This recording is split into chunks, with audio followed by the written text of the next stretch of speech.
truth, yeah, ruthless truth. Get down, it could go bad for you. Hit like, comment, subscribe, you know what to do. Be cool, city lights shining so bright. Fine dining lights feels right. Flights to places far from sight. Get right, ruthless truth, yeah, ruthless truth. Get down, it could go bad for you. In the city where we rule, stay cool. Underneath the neon glow, life is fast but take it slow. Every moment like a show. Let's go.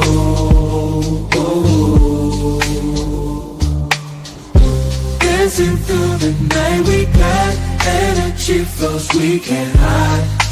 Feel alive, we outside.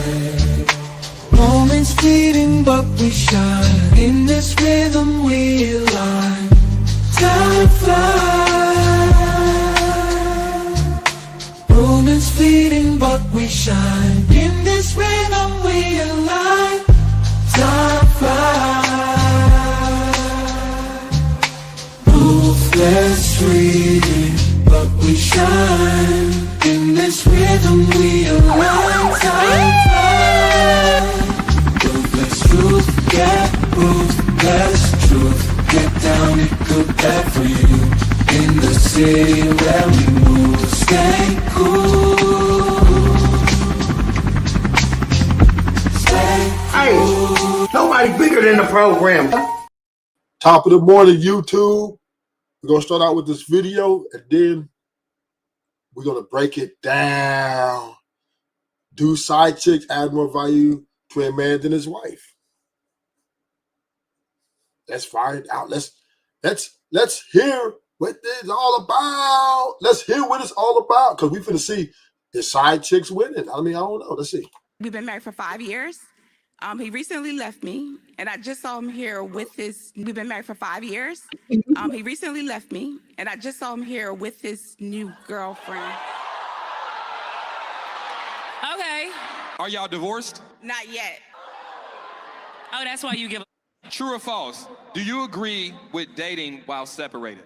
Yes. I'm sorry. Let me clarify. He's been with the side chick for many years that he's denied, and it wasn't until recently that I found out, and now he's able to bring her out. Oh. Right. Okay. All right, hold on. No more new information. The young lady who was just at the mic right now, I'm sure because you have dealt. So that is the topic of the show today, right? Do side chick add more value to a man than his wife? Yes, right? Because the thing about side chicks, side chicks are more valuable in a way that she makes a man feel that more loved or more appreciated, that she's willing to settle for a lesser role to deal with him, right? She's willing to, be in a diminished role and play her role, play her part. And that in turn is very valuable to men, right? It also shows a more loyalty, more, dedication. Like she's willing to see me once a week or sometimes twice a week and still be with me, right? And still, she texts, when I text her, she texts back. She never texts out of time, out of place. Right? She's perfectly fine with me having my wife, kids, and then seeing her in a certain time. This is something that brings value. Also, she supplements what my wife don't do. See, my wife, she always want to argue with me. She always want to, she just wants to, she's underperforming is what I'm saying. Most wives are underperforming in these marriages. Let's keep it real. And the side chick, she fills the void. She feels the leftovers that the wife is not doing. And once again, this adds value. This is very valuable. Because most dudes who get a side chick, most dudes, there's a few cases where some guys just want more women, right? Sometimes some dudes just want another woman because they just like to have two situations. It's just better for them. But truthfully, most times that guy gets a side chick and he's married is because his wife lacks in certain areas. And that side chick excels in other areas that his wife can't or won't or is not willing to do. For example, right? A side chick is going to be competing for that spot. So she's going to go above and beyond. She's going to be less combative. She's going to be more cooperative. She's going to act more sexy for her because she's a side piece. So she understands that she's expendable. So she's going to put in more work. She's going to be less trouble because she understands that for me to keep the guy that I want, I'm going to have to, at least be the woman that his wife is not. Because 9 times out of 10, if she's a side piece, this guy displayed his disgruntled or his complaints about his wife to her. And so now she understands her role and how to play it perfectly. And once again, this is very valuable. But now, here's the interesting part. And that role she's playing doesn't mean he's going to leave his wife. Right? He wants his wife to be everything. He doesn't really necessarily want a side chick. But sometimes wives, or most time wives, force the men to get a side chick because they don't want to perform at the level that a wife's supposed to perform. So, a lot of wives, once they get married, they underperform. They take it, fell back. They don't do the things they used to do. Because they get settled. They feel like, why do I got to do anything extra when I already got the ring? I already got what I want. So they tend to fall off on a lot of things, right? Like they're not going to dress sexy for him when he come home in a lingerie and twerk on him. They're not going to do the small things to go above and beyond for her husband because she's like, I already got it. So therefore, what does the husband do? He's out and about, and some woman who really wants him, and she's under the understanding that he's married. And usually when this relationship is forged, it's forged through the complaints that he has about his wife, right? Oh yeah, my wife, she does this, she does that. And the side chick, she evolves to that. She transforms and she caters to what his wife doesn't do. So it's actually the perfect balance, right? And this is valuable to men, right? That because the side chick is going to be less argumentative. She's going to be more in tune because she understands that she's not the main chick, and so she's more expendable. So therefore, she's going to put off more energy. She's going to give more energy. She's going to be that freak for him. She's going to twerk on him. She's going to do everything that the wife ain't doing because why? The side chick, she understands for her to get the man she wants, even though he's taken already, or to keep the man she wants, who's taken already, she needs to step her game up. But really, the man wants this from his wife, but she refuses. So he keeps the side chick and say, you know what? This what actually makes me happy. Because now, instead of me complaining about my wife, I just supplement her with a chick who's just as beautiful. It does everything I want, while I keep the woman I love, and we keep our house intact. Now, this could go on for years. Now, what happens if it ends? Typically, a husband will give his wife a leeway to get herself in line, right? She's always number one in his eyes. But typically, once again, right, when a person married so long, most women, they get worse, right? They get more selfish. And they don't want to go above and beyond for their husband. So he continues to see the side chick. Right?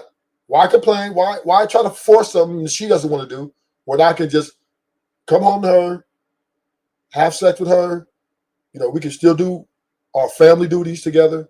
And then when I'm more for the things she won't do, I can just go and get my side chick, and she's going to be everything I want her to be.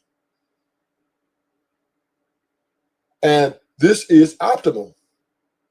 It's optimal, you know, because the side chick is more submissive, because she has to be.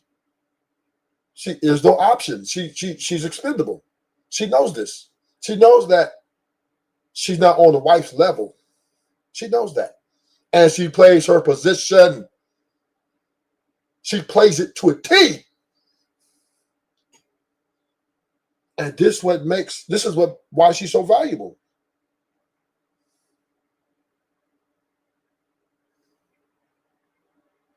Right?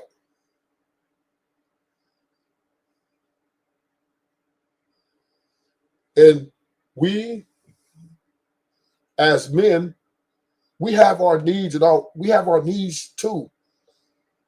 You know, no man wants to come home to his wife who's not underperforming after he's paying the bills, after he's doing all this stuff, and she's not delivering on her end of the bargain, right? She's get mad, then she's on the sexless, she don't want to be touched, she's arguing,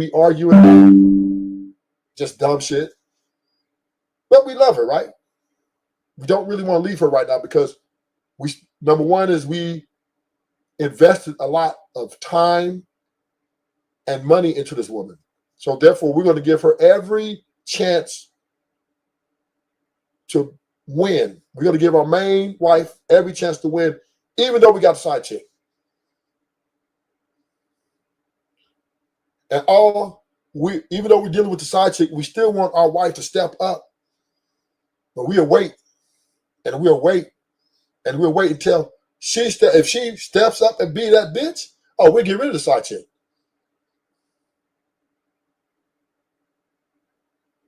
In a second, if she turns it up, and just be more appreciative, more sexy, and these things are free, right? All these things are free. We're not asking her for more money. We're not asking her to, be something.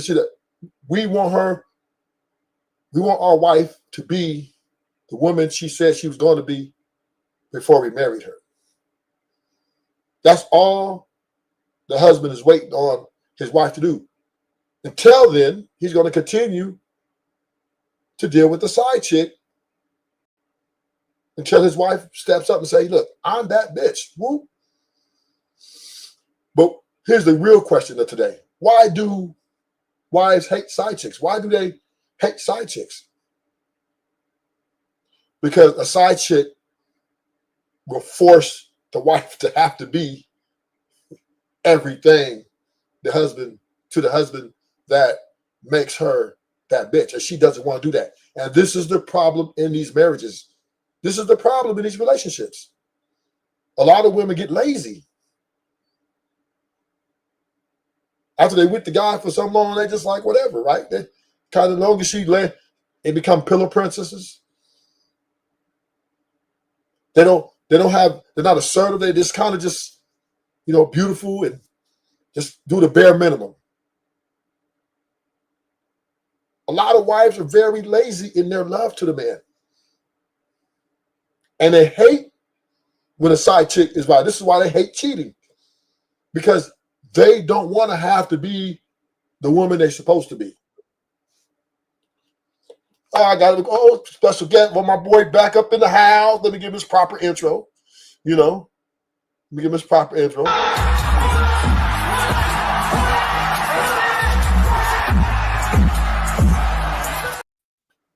Big dog barking.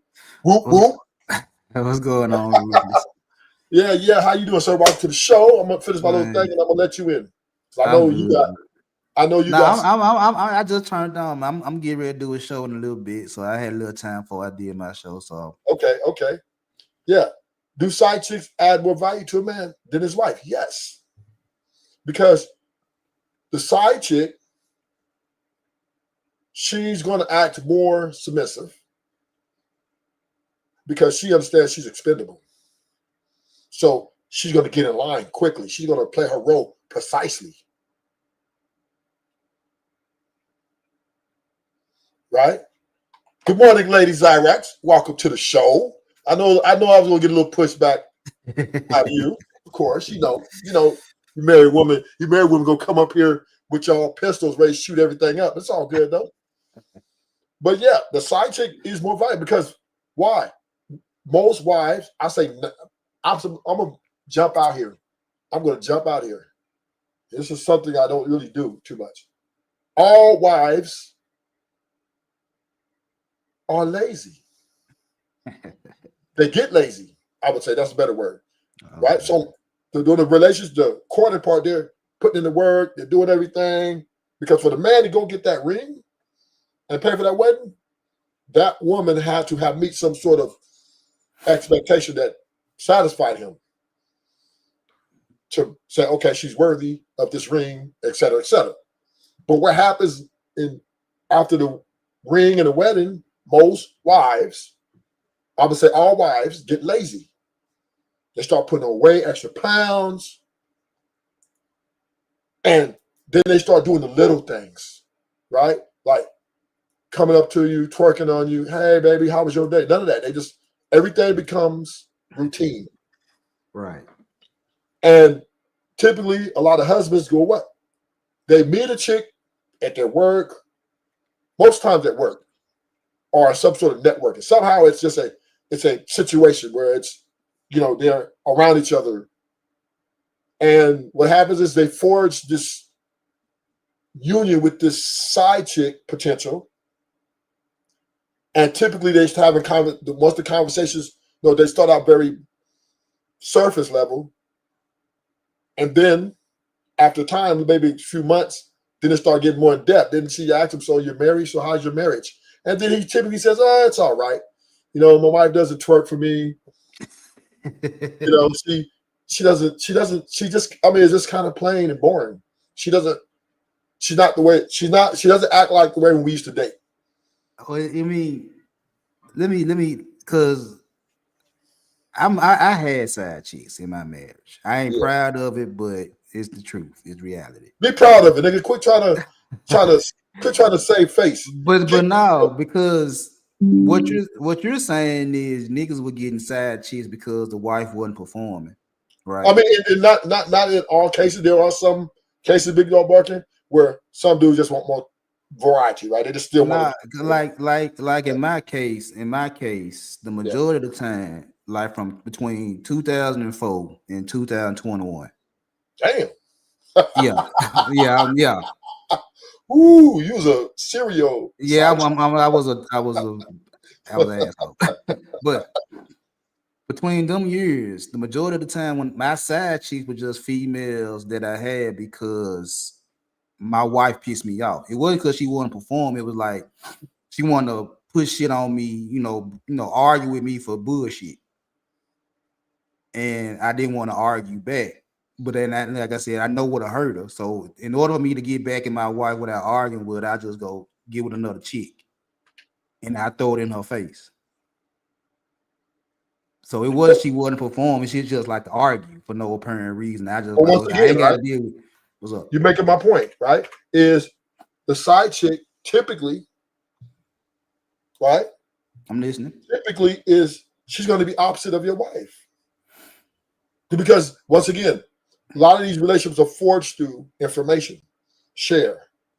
Now that's the only thing I'm gonna tell you. Like they were doing the same shit. They like I like crazy. I like chicks that argue. It's just that my wife would put shit on my jacket that didn't belong. And when we get to arguing about that type of shit, that's when I go give me a side chick. If it fit what I was doing, then I take my charge. Like, yeah, you're right. Ain't no problem.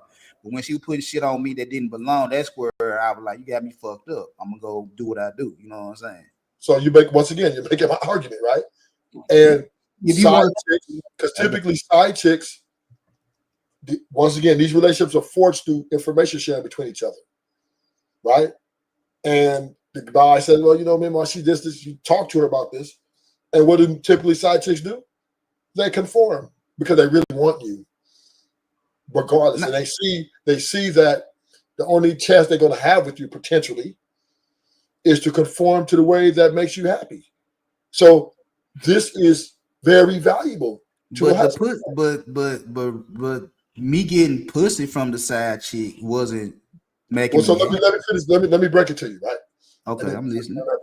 Because I'm just breaking down the process. All right. So typically, once this relationship is forged, then she becomes more attractive to him in a different type of way. Now, it's not unless it means he doesn't love his wife, and it doesn't mean he's going to leave his wife. Actually, he has no intentions on leaving his wife in the very beginning, probably for the first year or so. He has no intentions.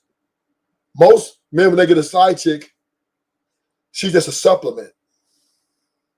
And she supplements what the wife don't do.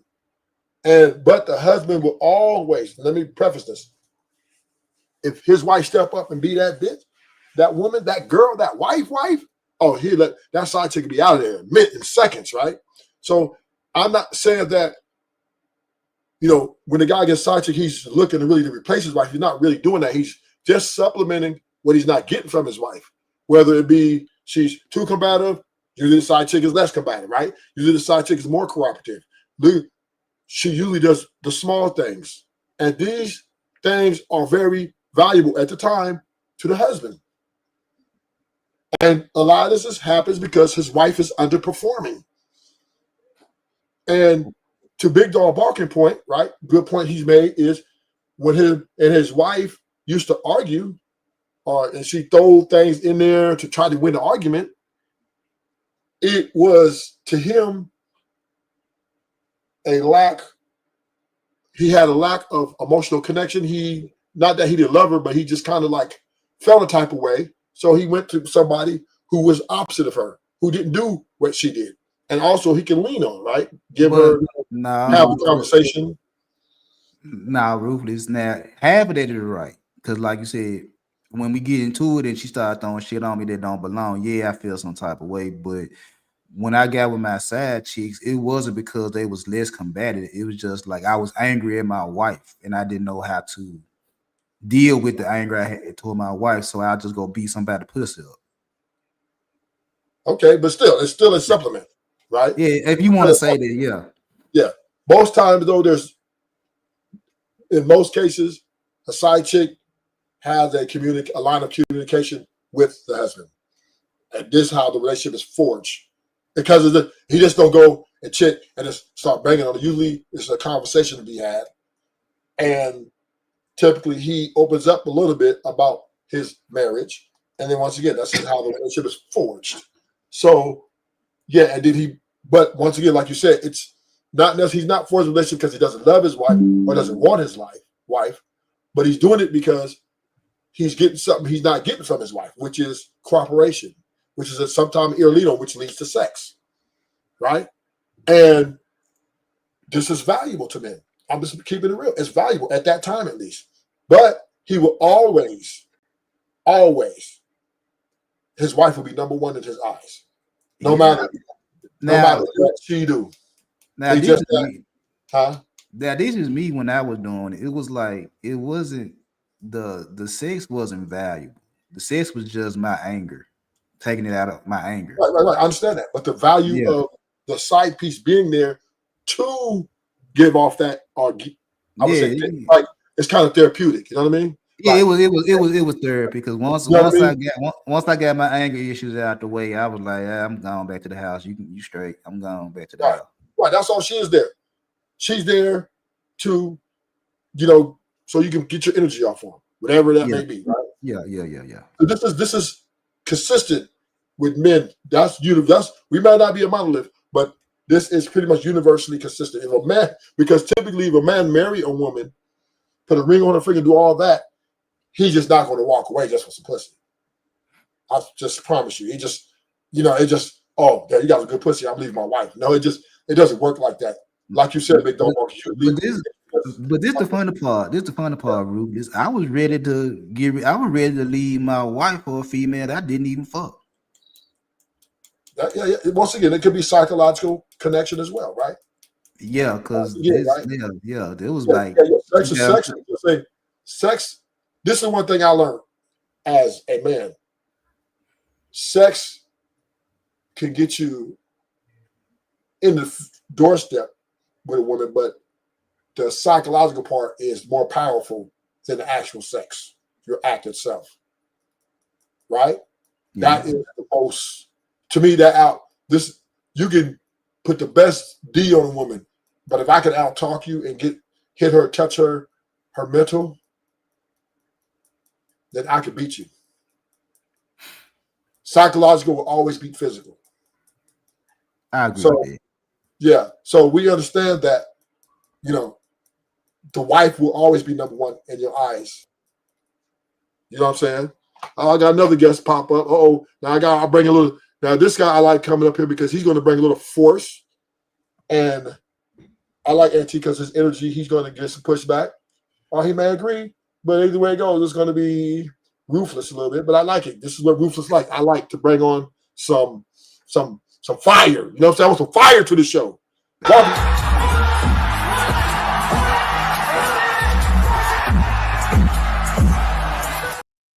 And Tizzle. Yo. What's going on, Auntie? What up, big dog? What up, Ruthless? Yes, sir. Welcome to the show again. Like I said, I like fire on my show. I know Auntie's going to bring. I like Big Dog Barkin, who's going to come up here and try to. Sometimes Big Dog Barkin try to debate me a little bit. But I like to push back. And Auntie's going to come up here barking for real. Auntie, you're the dog that barks with a little bit of not too much bass. Auntie's the dog that barks with a lot of bass, right? So yeah, it's perfect. It's like the perfect storm, right? Perfect storm. So yeah. So this is my thing. I'm gonna let Auntie in, and maybe Big Dog Bark. You want to comment some more? But what's up, Kasim? I think side chicks are valuable. I think there's a need for them. I think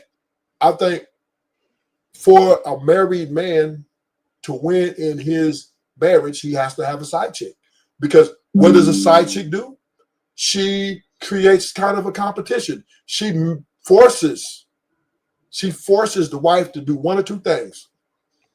Either step up and be the bitch she's supposed to be, or run away and then you figure out she was faking the whole time. So it exposes what your wife truly is for you. The side chick is that leverage. And this is why women hate cheating or hate side chicks, because it forces them. It almost forces them to have to be the woman they're supposed to be.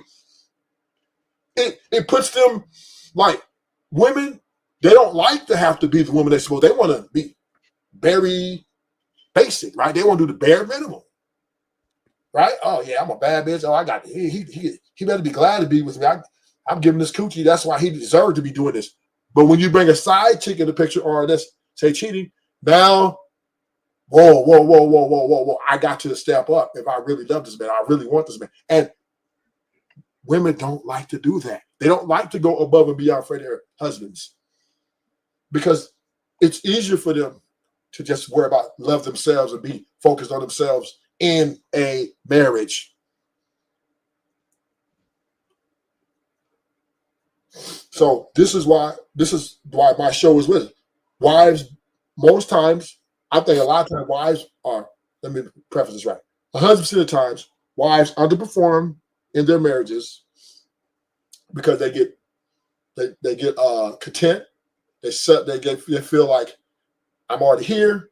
I don't have to keep up that same energy.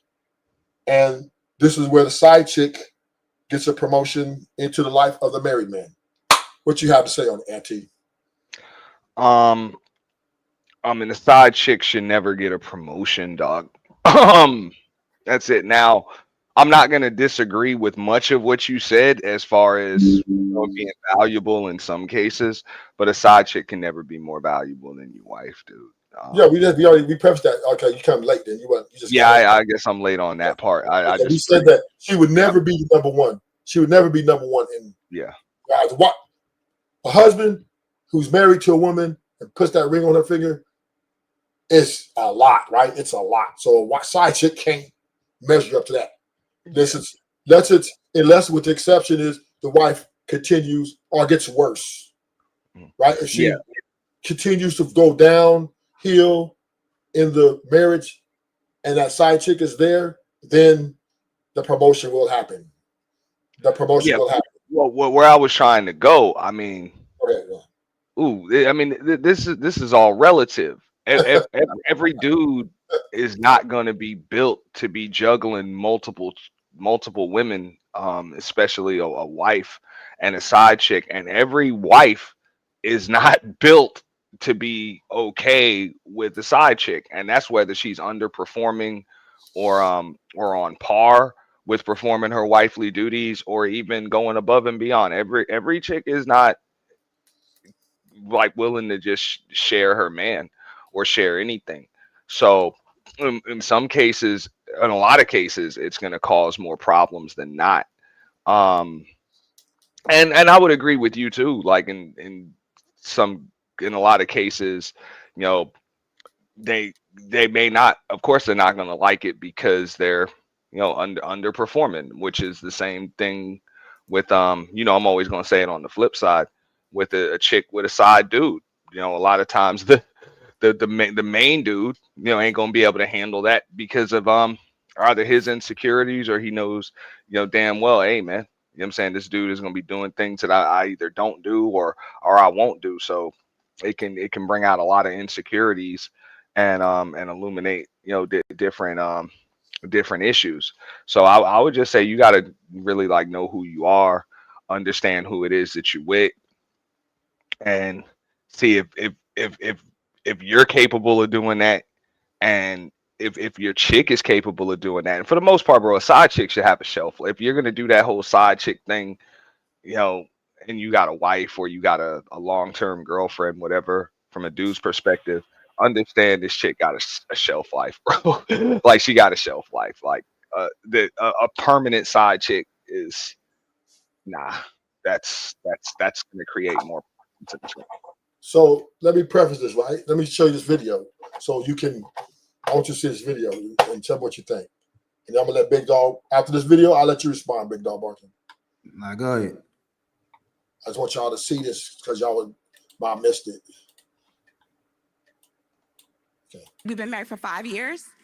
He recently left me, and I just saw him here with his new girlfriend. Okay. Are y'all divorced? Not yet. Oh, that's why you give. True or false? Do you agree with dating while separated? Yes. I'm sorry, let me clarify. He's been with the side chick for many years that he's denied, and it wasn't until recently that I found out, and now he's able to bring her out. Oh. So, right? So that's what she threw that part in there is through, like I said, I do believe in the beginning, the side chick is just a minor supplement. She's not, you know, the main chick. She's just something. But if the wife continues to spiral, the side chick will continue to grow. And it's just because at some point the husband's going to feel he has to put himself first when it comes to the things he needs or the things are the extra things he wants. And I'm not saying that this is an easy thing to do. It's very difficult, in my opinion. But sometimes it has to be done. Because if your wife is underperforming, listen, men pay a great deal of money and time into these women, right? They really do. It's a lot. And put that ring on it, that's the next level. And so when he wakes up in the morning and he realizes that, damn, I put a ring on it and pay for the wedding, and a year later, 2 years later, I'm not getting my return on my investment, financially or spiritually, a lot of men are going to go and get to supplement that shit. And it's just the truth of the matter. And the problem I have with the wives is because they're beneficiary of this guy, obviously, they built him, they married him, and they're winning with him. Even, let's say 50-50.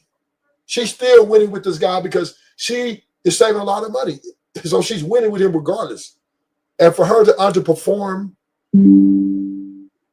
or underdeliver on her said promises at the altar is a slap in the face. It is a knife in the back to a man who really, really loved this woman and has put it all on the line.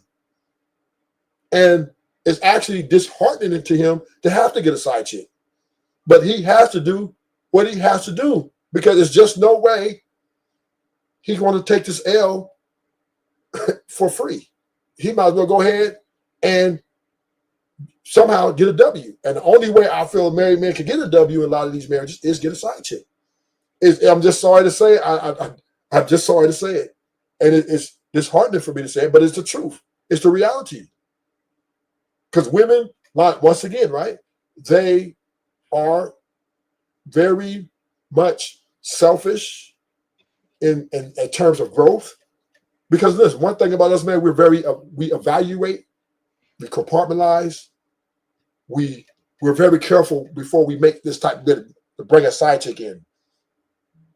We're going to give that woman that we invested in our money, our time, our effort, every chance to win on her side of the deal.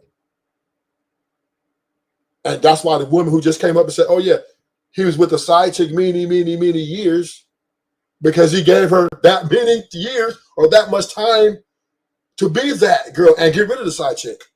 Whoa. Because once again, I put my resources, my time, my effort into you, and the things I'm asking from you, which is free, doesn't cost you a dime, right? And that's even make it more worse. The free shit, that is, just show appreciation. Don't be combative. Let's have the conversation, Ruthless. And last point, and let's be happy together. Those are the only thing a woman is she's held to. Now go ahead, Auntie. Yeah. I mean, and Big Dog can touch on this afterwards. See, this is why I rock with you and I come up here, Ruthless, because this is when you're supposed to use the saying that you say every time that women are delusional. That woman is clearly delusional. The way that I'm listening to this, and this is just my people skills, my assessment, bro, he didn't just pull up with his side chick. This chick too stupid to realize she was the side chick. That's it. She wasn't never the main chick. He just dropped her. She's the side chick that had a shelf life. And it was over. That's it. That chick didn't get promoted. That's it. He just, you know what I'm saying? He just waved her. You know what I'm saying? He just waved her, traded her, whatever. You know what I'm saying? She was never the main chick. She just thought she was. I mean, that reminded me of a situation. The first situation I got caught up in with my wife was that my ex-girlfriend that I was dating in 97 up until I got with my wife in 2004. When I married my wife in 2005, I was still talking to her on and off, and they got into it. And the ex told my wife, "Is like, I'm the main bitch. You just got married to him. I've been knowing this nigga for years. You just married him." So Yeah, and my wife to this day, she always say something about my ex. She was like that. She always said that girl got more power over you than I do. I'm like, nigga, I've been knowing her like 7 8 years before I even knew you existed. So yeah, we have a more of a connection than me and you do. You know what I'm saying? So yeah, even though you might be, my wife was the better woman overall, but the ex know me better than my wife do. So it was always a conflict of interest between them two. It's like the ex know me, the ex know how I really get down and shit like that. You know how I get down, but you want to put a stipulation on me at times and shit like that, and the ex would never put stipulations on me. So let me break that down a little bit better for you, big dog, because I'm not disagreeing with you. What is the ex? She acts on the things she knows about you, right? It is when you get more of a reciprocation where the wife, she knows you just as good, or maybe even better, but she doesn't give a fuck, or she acts like she don't give a fuck. Yeah. You know what I mean? The eggs, like when we were teenagers, the eggs was on some old like when you whatever female you fuck with, if I want to fuck, I'ma call you and want some dick. Yes. And I was like, whatever nigga you fucking with, I'ma call you. If I want some pussy, I'ma call you. I want some pussy. So that what we was on before I got married, was on that type of shit. Right. So she knew I was dating my wife. She didn't know we had got married. She knew I was dating her. So she was like, shit, I don't give a fuck about you dating, but when I want some dick, you gonna come through. So we was on that type of shit. And this is why I believe side chicks are valuable. They are. Because they want one, two things going to happen. Either going to make, but now, either they're going to, well, it depends on, let me restate that. I think side chicks are valuable for one or two reasons. Either they're going to supplement a certain part that you want, that you're not getting from your wife, until your wife gets to that point, or your wife's going to find out, because she's going to find out. Your wife's going to find out. And make her step up to be the woman she's supposed to be. So those are the two things that can happen. And once again, right, this is something that is valuable to men. It is. That's why side chicks are very prevalent, right? This is why they are probably in 99% of all involved in all marriages, right? It's because, once again, wives typically are most time underperform in a romantic area. In my opinion, I don't think women are capable of love. Well, the terms like mistress go back, Ages. 1,000 years. Yeah, ages. But the other way around, there ain't no term for it. Side dude is a relatively new term. Like, that's a new term, right? So, well, typically, men is a little different, right? Slightly. But they're basically the same. But for the man, I have to do another show on that. So let's get to the. Well, a man can't be a mistress. So what would you call a man in that role? Right. It's just a little different. You know what I mean? I'm not saying you're wrong. It's just a little bit different format. The emergency dick in the glass.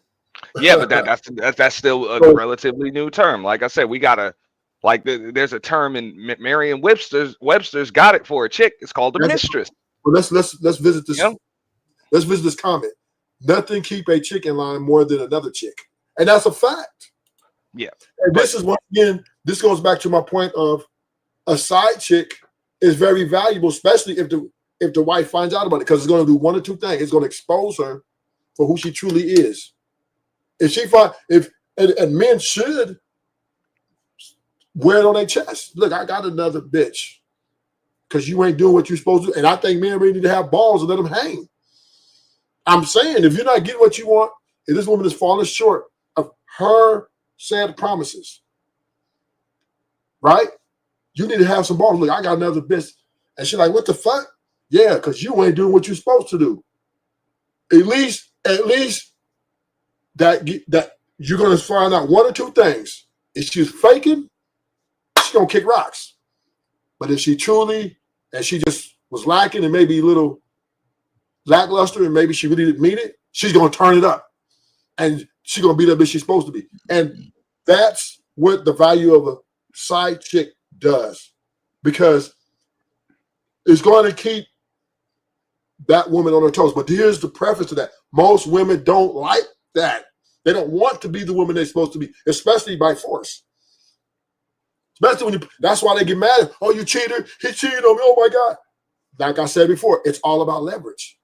Because now she has to be the woman she be. That's one. Two, she can't use her vagina against you because you can just go down the street and get some more. Right? So it actually tips the power into the husband's favor. But okay, so the way I see it, in most cases, that's almost like a nuclear weapon, bro. And that's really like the weapon that you never have to fire.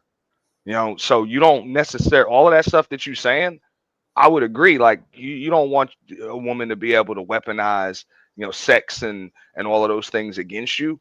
But at the same time, you don't need an actual side chick. All you need to do is have the threat. You know, just having the nuke, period, should be plenty. So that's, as you as a man, you keep yourself up, you keep yourself in decent shape, you make sure that your dough is right, you make sure that you are that damn dude, and she knows it. When my man go out the house, plenty of women would be willing to do any and everything to take my man from me. Like, she should know that, and if she knows that, that's what's going to keep her in line. You don't even have to have that side chick, you know. But just the threat alone. Now, if you're sitting here, you got your belly hanging over your belt. You know what I'm saying? You can only handle your business for a minute and a half, 2 minutes, whatever. You know what I'm saying? You broke it in the motherfucker. She always got to reach in her purse. You know, all of that stuff. You know, bill collectors calling, and she's scared to go to the mailbox and all of that other stuff. And she got to wash her own car, and you don't do nothing for her. Hey, man. Chances are she's gonna start leveraging stuff against you. And don't get me wrong, some chicks gonna do that anyway. You can have all of that stuff straight, and some chicks will do all that stuff for you. So I'm not gonna say that you're just exempt from it by keeping yourself up and keeping yourself together, because nobody's exempt from the whimsicalities of a woman. No dude is. But at the same time, you lower the chances by making sure that you're on top of your game, your shit, and you don't necessarily need another chick to be on top of your game and be capable of going out there and getting other chicks. Okay, and go ahead, D-Mark. I know you want to speak on this. I mean, Auntie ain't wrong. I just know in my own personal case, I would push the button. I ain't give a damn. You know what I'm saying? I just push the button. Like, yo, I'm firing the nuke. I'm gonna fire the nuke. I ain't give a damn. But I used to tell my wife was that because her biggest thing was she used to think because I got with her and she had an attitude, that she gonna throw an attitude on me whenever she feel like, and I'm just supposed to sit there and take it. And I was like, I don't do that type of shit. Like I said earlier, when I'm wrong and you say something about it, yeah, you got me. I'm taking that charge. But when you putting charges on me that don't belong, then I'm like, all right, we're gonna argue about that. So I push the button, and I used to tell her the whole time that, like, you like me wearing certain clothes, you like me smelling a certain way, you like my beard shaped a certain way, all that type of. I said, you think another female don't like this shit? And you don't think I'll go out there and use that against you in a heartbeat? Just so because you want to have your motherfucking way, you want me to bow down to you because, not because of the pussy, because I'm getting the pussy regardless. Not because of anything, I'm getting all this shit you supposed to give me as my wife. You just want me to bow down because you think you're better than me. And I'm like, no, we're about the same. And you think I can't find a female that's willing to take me as I am, that's going to bow down to me with no questions asked? I'm like, you crazy. So let me play this video real quick, and then I'm gonna let y'all chime in again. Position that most men that are not really men couldn't refuse. She came to him and told him, listen, babe, I'm gonna do whatever you want me to do. I don't care about your girlfriend. I don't care about your wife. I just care about you. I just want you to spend a little time with me from time to time. Nobody's never made me feel special. No one's never taken care of me, so I'm willing to sit back and be your little side piece while you take care of home, but just make sure you take care of me too. And now, and once again, right, this is the value of the side chick. Men, and to men, that is commendable. That is more honorable than unappreciating, always complaining woman who you invested all this time and money in. It is. And I hate to say it. Once again, I'm not saying the side chick, you love her more. The wife is the one you want. But the side chick acts the way you want your wife to be all the time. And this is why these things happen so often. Because once again, I believe where most women, once they get married, or even in a long-standing commitment relationship, they get lazy. they become lazy. They become more selfish. They disregard, the red flags you telling them or giving them hints, like Big Dog Barker said. You don't think another woman would appreciate this? All those things, right? And all those things are prevalent to a man's existence. Because for him to sacrifice all the options for you, when I met you, girl, I had 2 or 3 chicks that I was surveying, and I picked you over all of them, and then I got rid of them because that was part of the, building process to make it stabilize. And then you turn around and underperform after I gave you the keys to the car. I gave you the keys to this relationship to be in it and be all you can be. But that was at the expense of you pleasing me as well as I please you, like the reciprocation. And granted, once again, a lot of women are falling short in this department because they can't help it. They're so self-centered that they forget that, I'm in competition no matter if I'm married or not. For real, and let's keep it real. It's always, just because you get married don't mean you're not competing. Because there's always going to be a woman. When you get married, you even become more, men who are married are more valuable to single women than single men. And we know this through historically, that a woman would chase or value a married man way more than if she saw a man who ain't married. And this is why side chicks are optimal in, I think, all cases, right? Because if she become a side chick, that means most of the times, now there are a few cases, I'm going to say, on a minority basis, there are a few cases where the guy just wants a little extra.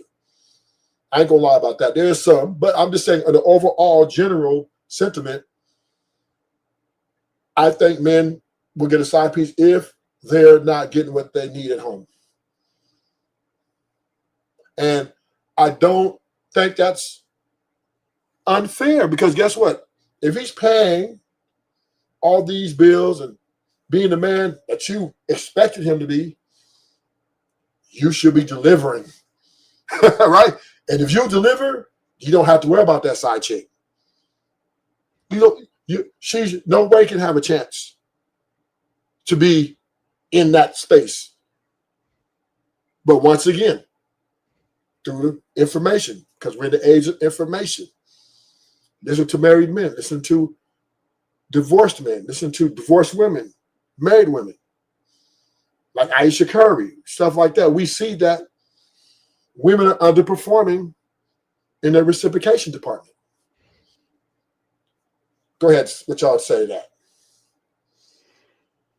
that? I would say, again, that's something I'm gonna put on the dude. You're not supposed to marry a woman unless she's already a wife. If she's not showing you the wifely things, beforehand, you're not supposed to make her a wife. You don't just marry a woman and then expect her to just become a wife like magic. It doesn't work like that. You're not gonna get a dog that has 3 legs, and then because you put a collar on it, now all of a sudden it's supposed to be able to run. Like, come on. So doesn't work like that. So if she's not showing you those, what I'm saying, that she's capable of being a wife, why did she become your wife in the first place? See, the thing about it, Auntie, is once again, right? Women code switch. It happens all the time. And they act like the woman is supposed to be through the process. And once they get over the threshold of, that said marriage, they tend to turn it off. They get complacent. They become more self-centered. So look at this comment right here. Rufus James, just because wifey don't run bathwater. Because this comment comes from me and Lady Zyrex having a conversation because her man pays the mortgage and all the bills in the house. And I told her, well, you should go run your bathwater for your man before he get home and make it, bubble bath just to show your appreciation. She said, ugh, why would I do that? I said, you don't think he's important enough or special enough to do something extra for a goal above and beyond for her. And this is what could danger a situation a side chick can get in and do what she do. Hopefully that I'm not saying I'm wishing that on you, Zyrex, but hey, you keep on pushing the line. But here's the deal, right? To Aunt T's part, I'm not saying, listen, sometimes when you marry a woman, some dudes marry women, they know they're kind of underperforming. I agree with you. Maybe they're showing a lot of signs in the the process of dating, but in this process, usually typically women like, hey, when are you going to put a ring on it? When are you going to get married, right? Because they say they want to marry you, whatever, right? And the guys will say, well, maybe not,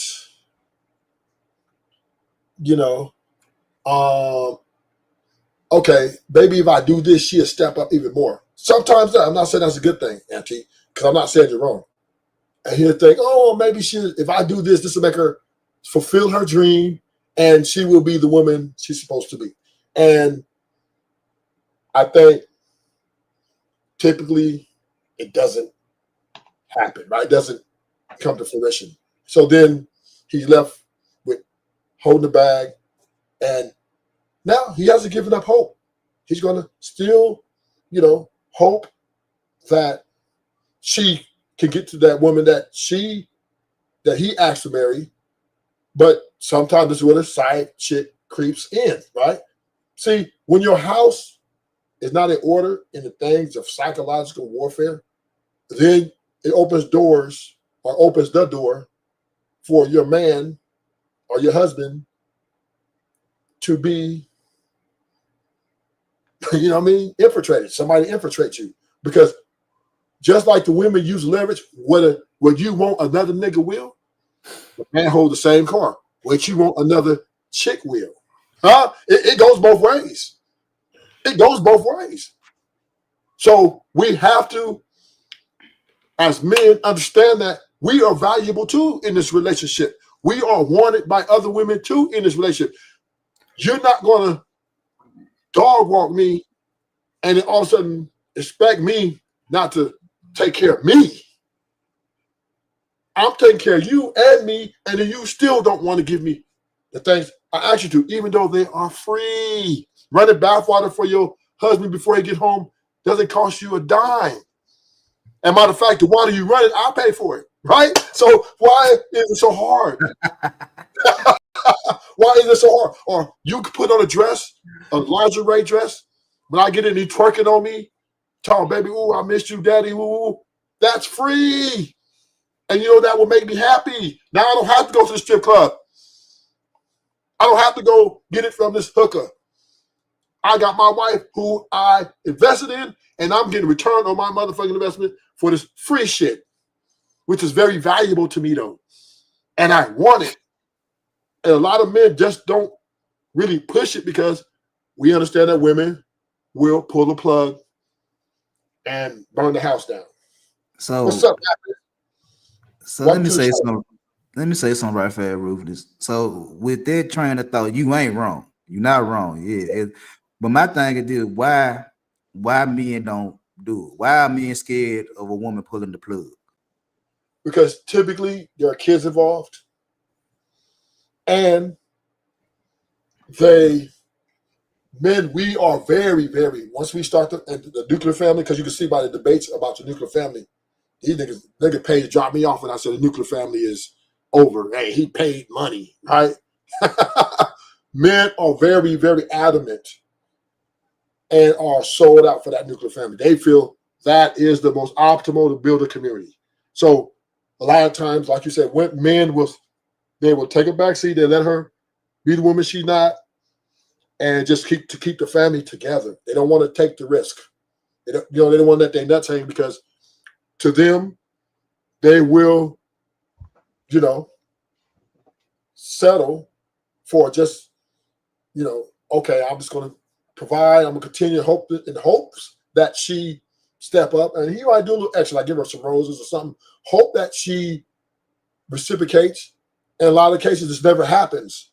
But they still want but they're still happy that their kids and the woman's under one roof, and they're able to still have that. And once again, right, it's a lot to lose a wife, especially if we got kids, right? It's a lot. So it's a lot, yeah, but yeah. So a lot of these men, don't want. Plus, one last thing, I'm gonna let you go. The last thing is also this man has invested a lot of money in this woman. I mean, we can't ignore that fact. I know money ain't every fucking thing, but damn, you're talking about a 15-year marriage. You know where them dollar amounts is at? Men think about this shit, right? He has everything to lose if she walks, and nothing to gain. You know what I'm saying? In the terms of monetary value, the only way he can get a win out of this monetarily, if they stay together, at least minimum, until the kids grow up and become adults. Go ahead, Big Dog Barton. I'm just saying, it's like, yeah, because like I've been married 20 plus years, you know what I'm saying? But I always got my finger on the button. It's like, I love my wife, I love my kids. My kids grown, and I love my wife. But at the same time, I'm also confident enough to hit the button and say, fuck you. Regardless of how much time and money I done spent in my marriage, I'm still able to put my finger on the button and say, get out of line. I would press the button and blow all this shit up and either give me another female for just pussy, because I ain't getting married again, or whatever the case may be, but I'm willing to press the button. I don't care. Right, and that's your leverage, right? And this is why I think the only way a married man can win is have a side piece, or at least a potential. But that's without a side piece. That's without. But that's what I was saying. Yeah, you're willing to push the button, but you never have to, because you're capable, bro. You have the weapon. You never have to fire, but you have it. Yeah, that's what Auntie was saying earlier. I agree with that. Yeah. That you can, and let's stay on this for a little bit. Let's mine this out.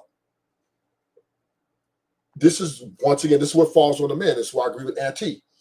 We can't just give them every fucking thing and not make them feel too comfortable.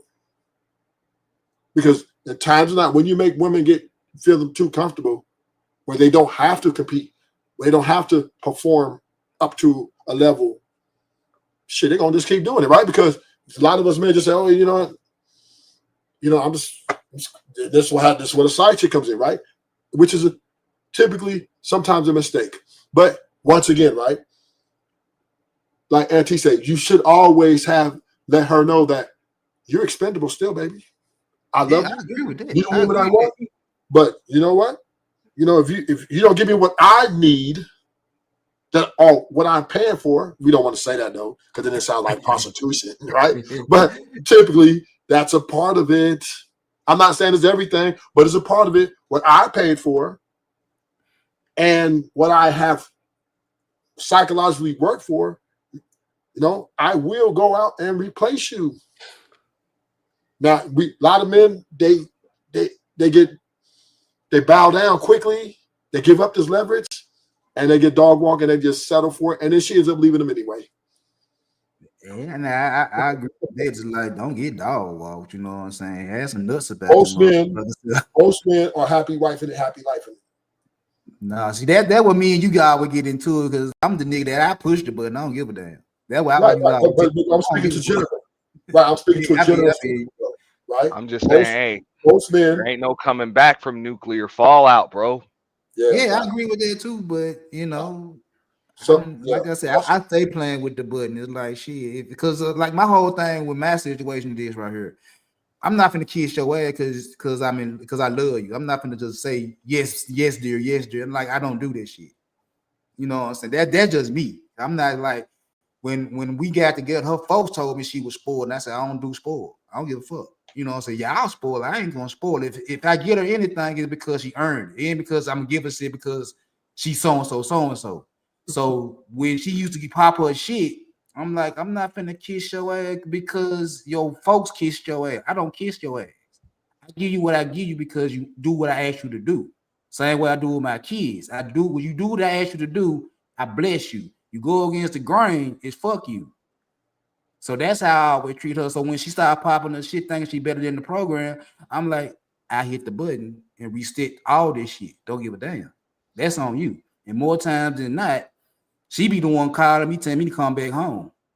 It was one time in my 20-something year relationship, it was that I called her, said I'm finna come back home. And the other time, it was her calling me, telling me to come back home.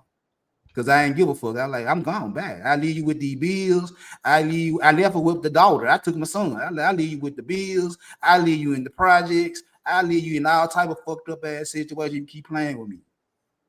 She ain't calling me back home. This is the part that is a reality, but we do have to have this conversation. Is most marriages is a war zone, and you have to play the game, chess game, to win. In your marriage, you got to play to win. And I would respectfully disagree, Ruthless. Yeah, okay, good. I like that pushback. And I'm going to say the last point. I'm going to let you give your pushback. The reason why I say you have to play to win, until you agree with me, right? You have to agree with me because you said the button show the button, but hopefully you don't have to push it. So that's a war. That's a game, nigga. That's a chess move on the board. When she gets to acting up and acting all this crazy stuff, you show that button, which is a chess move. Hey, I can move this rook over here, check you, and take your queen, right? So you can't contradict yourself in the same sentence until you say, well, I don't agree, but then you just said, well, yeah, you do have to have the button.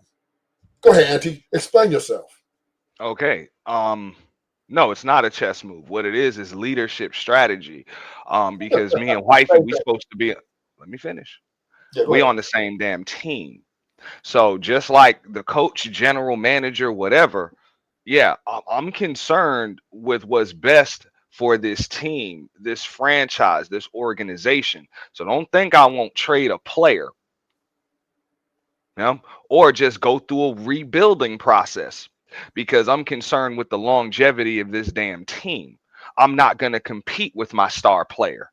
I will trade away that star player for some young assets in a heartbeat. That's still or for some draft picks that might work out in the damn future, or for some damn money. It's still a chess move. Whatever. Because one thing I'm not going to allow you to be is a cancer in this locker room. Right? So no, I'm not competing. Like the role of me and the wifey are supposed to be complementary, not combative. So I'm not trying to get one up on her because her natural human nature reaction is going to probably be to try to get one up on me. And now we're competing, and I don't want to have to come home and compete. Like, I got to deal with that in the world enough. Like, we on the same damn team. We're not on opposite teams. We on opposite teams. She got to get out of her house. Once again, when you have to, you're agreeing with me. You're contradicting. See, and I'm going to tell you why. You just said the key thing. If I have a basketball team and I got a superstar on my team and he's trying to like divide my locker room, right? So he's dismissing the fact who's the boss. And I have to show him who's boss by pushing this chess piece or this chess move. Okay, I'm going to trade you, or I'm going to threaten first. I'm going to send my people to talk to him. If you don't get it together, you're out of here, right? Because if he's, let's say this is Allen Iverson or Michael Jordan. Let me go. No. I'm gonna give it to you right away, Michael. Whatever, and I send that message. If that superstar player doesn't comply, that's a chess move. Because first I'm gonna try to give him a threat to make him comply, to let him know that who's the boss. This is a chess move, and then his next move is to comply or continue. Then I'm gonna get rid of him. I trade him and da-da-da-da.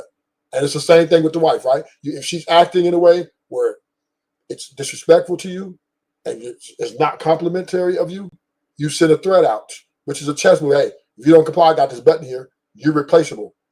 It's all a leverage. It's all playing leverage. That's because you can't. Reason why this is like this, Auntie, last point, is because the way the marriages are governed by the laws of the land. You can't physically make your woman comply because it could cost you jail time and more, right? So you have to use different strategies, which is chess, to win this fucking chess game. And that is either you, most say, oh, just leave, right? I guess that motherfucking simple. Either most men are going to leverage, like you said, the button. Oh, don't think you're irreplaceable, baby. Don't think if you're not going to give me what I want, I can replace you. That is a power chess move on the board. You move the rook, check, you're checking her with your ability to push this button so that she can what? Her next move either comply or fly. What you saying, T? Okay, so sometimes I mean it really depends if this person likes playing for this team or not and understands a damn role on the team. And because we're all supposed to be concerned with winning games. Like I'm using the sports analogies right there. So a lot of times, look, if you like the city you in, you know what I'm saying, you playing in LA, you playing in New York, you in the big market, you know what I'm saying, you got this big old contract, whatever, you know, money guaranteed, might not be guaranteed, whatever. Look, I can just shop you. Just like Big Dog was saying, like, look, I can go elsewhere. Like, I didn't trade you yet, but just to know that we done shopped you and there's a market out here for you. And then in other cases, yo, we willing to trade you for less than what you think you worth. For real. You know, we'll trade you for nothing. A food stamp card if need be. Whatever, because that's how concerned we are to get you out of here. Like, that's kind of how it works. So, I mean, it's really up to you. I think, like, where you're coming from, you think you more so want to use it as, like, manipulation. I use my side chick to get my main chick in line. And I don't think that's possible, really. And or even if it is possible, it's not going to work out for you in the long run, because it's going to create combative dynamics between you and your teammate. So here's once again where your argument is flawed, because that wife is going to leverage you. She's going to leverage her vagina, and how she going to do that? What you want, another nigga will. So are you talking? This is what women are doing throughout the world. This is why they don't like when you cheat, because it takes that power from them. It makes them feel powerless. They want that. That's why monogamy is their demand, because their only power over you is their vagina in their mind. And that power they want, because it helps them to check you. And how do men return this? By leveraging RD. It's the game. It's the game the women play, and it's the game, if you want to have a chance to win, you have to play, or else she's going to dog walk you. She's going to talk crazy to you. Because if you let her leverage that vagina against you, oh, well, if you don't do this, I ain't give you none. And if you continue, I go get another nigga to do what you won't do. Then what you have to do, okay, baby, you have to submit, nigga. And then she's going to what? She's going to leave you anyway, because now she look at you as weak. So there is no way around playing this fucking game. Okay, so that's the point that I'm trying to make, though, Ruthless.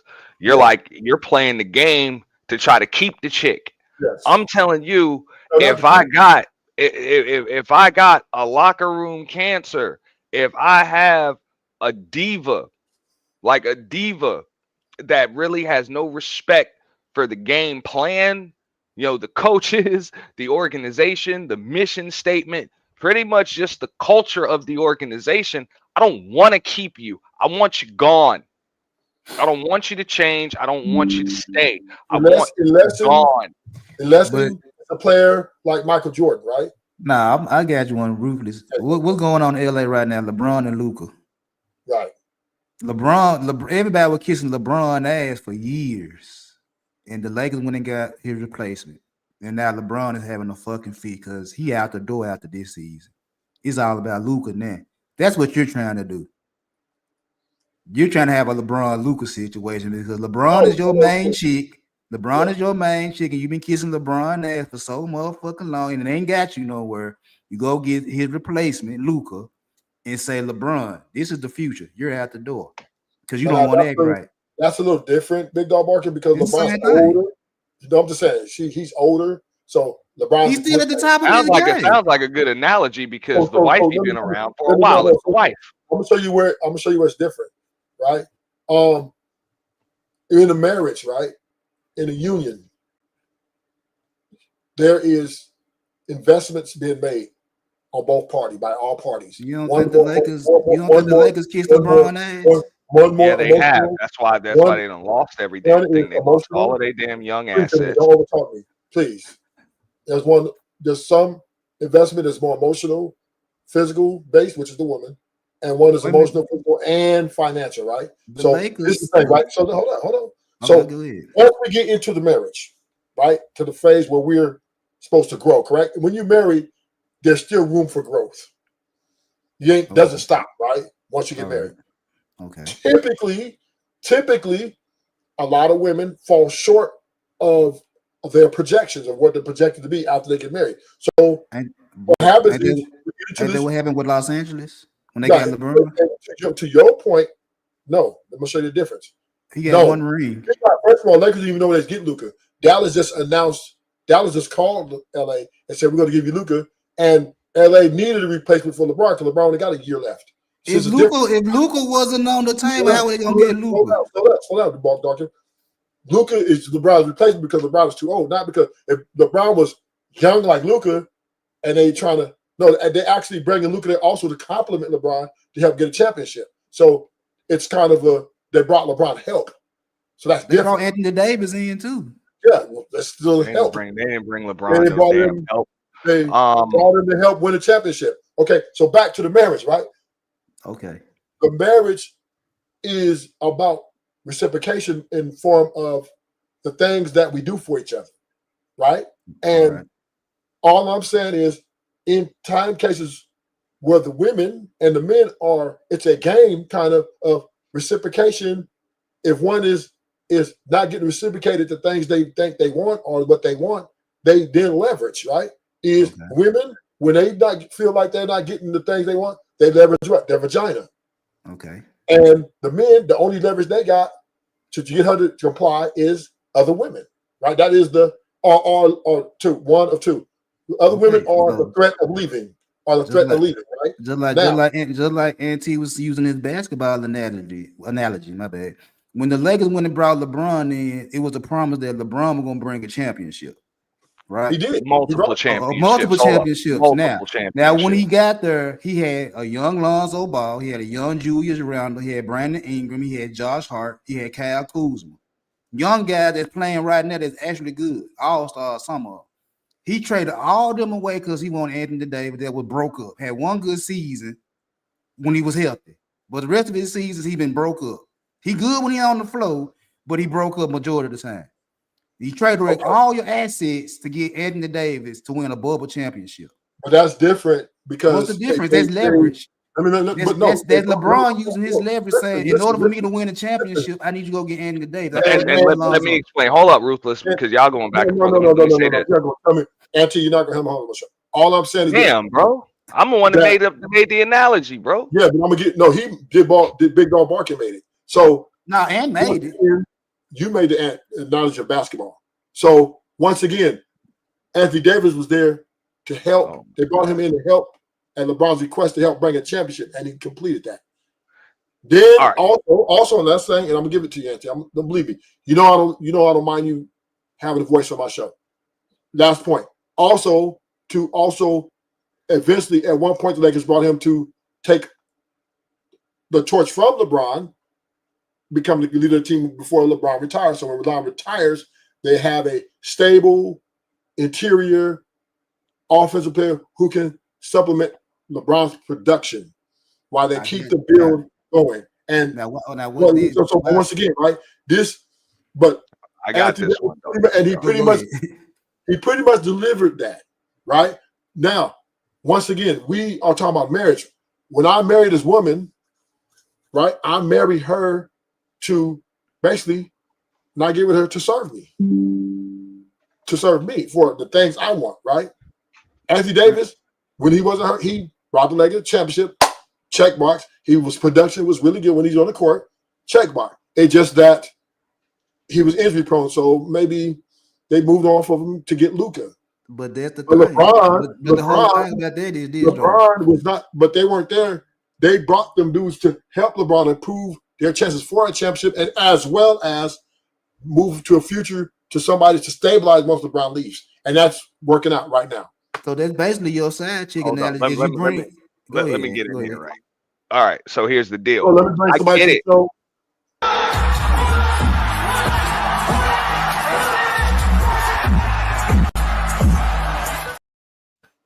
With Poppy Blanco. Go ahead, Auntie. Nah, because here's the deal. This is why that analogy makes sense, and I like the way that he mentioned the Lakers. Like and this is how it's gonna correlate with the whole wife thing. She thinks she doing everything all right, but if it's not meeting your standards, yes, one championship in the bubble, a couple of trips to the playoffs, that would be cool if you were the Raptors or you were the Magic. Even or if you were with the Clippers, Grizzlies. but when you are the Lakers, it's championship or bust. you are held to a totally different standard. Okay, so now we're having a different conversation. A totally different standard than everybody else. So that's why, even though it might seem like, yeah, LeBron delivered that, no, the hell he didn't. Because superstars in LA, for that team, they deliver more than one. And when you're talking about all of that stuff with the husband and everything else and the wife, nah, man, they got to meet your standards. Like, are they capable of wearing your team colors? If not, you get rid of them, and you're better off getting rid of them early than late.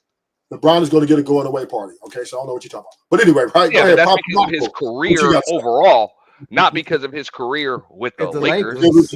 No, because it was the Lakers, what he did. Go ahead. He's how he got a Hall of He Fame won't even career. get his jersey retired with the Lakers. Go ahead. Yeah. Pop. What's good? How you doing? What's going on, Pop? Good, good. LeBron James got over there at the end of his career, though. Him winning a championship over there they need a miracle. That man got over there when he was like 37, 38, some shit like that. He was already the fact that he won a championship, that he actually oversee the expectation, bro. Come on now. And the analogy that Rufus did, it's not like the man play over there his whole career. Nah, bro. He did what he's supposed to do. He did what he's supposed to do. I was even expecting that when the man got over there 37, 38, something like that. I might be wrong the year, but he got there. That was like a retirement plan for him to get over there, pretty much. LeBron James is 41 years old. He got over there 7 years ago. But go. To LA? 7 years ago? It 7 years ago. Like 7 years, yeah. 2018, bro. Okay, well, his last stint in Cleveland, they went to the finals in 2018. Yeah, with the Golden State Warriors. 7 years. Talking about the thing is 34, bro. Yeah, but it was already finished. Yo, the thing is that with the analogy that Rufus actually was right, bro. If you put both of them at the same age, it's not even close. But LeBron James will be the number one pick before Lucas. That's just what it is, bro. Yeah, I can't argue with that. I ain't gonna argue with that. Yeah, Lucas is what, 25 maybe? I would agree. But what does that have to do with the price of tea in China? It's about what it is right now. Okay, like it's about what it is right now. Ain't nobody got no flux capacitor, and can't nobody go back to 2003 or 2010 and get that. You can't get Miami LeBron. That's over. Let me get this show into my listeners who are listening. So what I am saying is so we can line it up so Poppy and Auntie and Big Dog Market, we can line up so our debate can be at least understandable. What I am saying is when you're in a marriage, there's a game that's been played, right? It's all about leverage and how you get your trades off because of the society which we're currently in is anti-physical, leadership, right? Or even, and take away the physical, even yelling and cursing and to get your way is looked at as very, very abusive or condescending, whatever, right? So the only power a husband has in these marriages I think that is formidable to a woman's, I'll say vagina, is a side chick, right? I think the side chick is a chess move. It's okay, if you don't want, I can't really check you like I want to check you, I can't really yell at you. I can't really be assertive with you because why? Then you want to go pull the plug, and then the courts are going to value you more than me, and I'm going to lose. So what I'm going to do is I'm going to have to supplement. And that is a chess move on the board to try to get the queen to act right. Right? Now, once again, one or two things will happen. If she finds out about the side chick, she's either going to straighten up and get to it, or she's going to leave you. And then if she leaves you, then she's exposed for who she really was the whole time. Right? She's faking it. Because the only reason most men get a side chick is because the wife is underperforming. So, in last thing, in this underperformance, right, is how you say it's unbalanced in the house because the man now is suffering in a way where, and I'm not looking for sympathy, but a man is suffering in a way that, damn, I gave up all my options. I got all these women at me when I leave up out of here. And this woman don't even want to do the basic or things she signed up for. So what happens? He's going to have that button on hand. And typically, big dog barking, to your point, you and your wife arguing, you argue with her, why is she doing this, why is she doing that? You tell her, for your leverage, you say, you don't think I can go get another woman to do what you ain't doing? It's the same leverage the women use against the men. What you want, another nigga will. This is the game that is played in these marriages and relationships. 100%, and this is undisputable. Now, whether or not the difference between whether you win or lose is your happiness, right? As a man, are you getting what you want out of it? Are you getting the reciprocation you want? And if not, then you have to do what you have to do. Go ahead. Now, hey, hold up. No, real quick. This is why I prefer. This is why I prefer poker. Hold on 1 minute. Hold on. I'm gonna let you go. Welcome to the show, Serenity. Oh, I'm crying. Whatever. Roof is up here crying. Yeah, whatever. Thank y'all. Hit the like button. Subscribe. Thank you for coming to the show. I got Auntie, my boy Big Dog Barking, and our how I say, our foreign lover, Poppy Blanco. No, this is why I prefer poker over chess. It's a game of incomplete information, and I'll call that damn bluff. What I'm not doing, another man will. Goodbye. I'm calling that bluff. Straight up. That is what it is. And she can try me if she want to, but she gonna realize, just like Big Dog say, I ain't bluffing. Auntie, I just used that analogy not too long ago on somebody else, and I said, I go to the casino, I play poker, I don't play the slots. I'm gonna call your bluff. Yeah, I'm gonna call your bluff. And now, real quick, Poppy, I'm gonna give it right to you. Ahead, but also, when he says like the chess move and all of that stuff with the side chick, believe it or not, bro, in a lot of places when it comes to marriage, that move done been outlawed, bro. Infidelity will void prenups in most cases. So you got to be careful with that, bro. Especially when you're talking about the money and everything, bro. I done seen it, bro. Infidelity will void prenups, but you got it, Poppy. Yeah, I don't think like you should have like leverage or nothing like that, bro. Because when you're in a marriage or in a super long-term relationship, which to me is the same thing as a man and a woman living together for 10 years, that's literally a marriage too, right there. They just never went to the court and did it officially. The woman got a job and the man got a job to do. So I don't understand that the whole leverage. Like, if you that guy, she should view you as somebody that you are super too valuable to lose. You know what I mean? And she is that great woman the same way. Like he should view her as something too great to lose. Like you don't want to lose her because it's going to be hard to replace. So I don't know about that whole leverage. It's like the reason why I don't like the roof is because it sounds like you're holding a bitch hostage, my nigga, and that's the last thing I want to do. Manipulation, bro. So let me help you out, Poppy. Let me help you understand the game, because for married men particularly. Go ahead, maestro. Women. So here's the deal, right? The only way, and y'all gonna push back, I'm gonna say the statement, and then I want to hear y'all push back. The only way a married man can win, because he got so much financial investment and all these things, is to have a side piece. It's the only way he can. It's the only way he can win. Because if his wife is not underperforming and he's selling for that shit, he's losing. He is losing big time.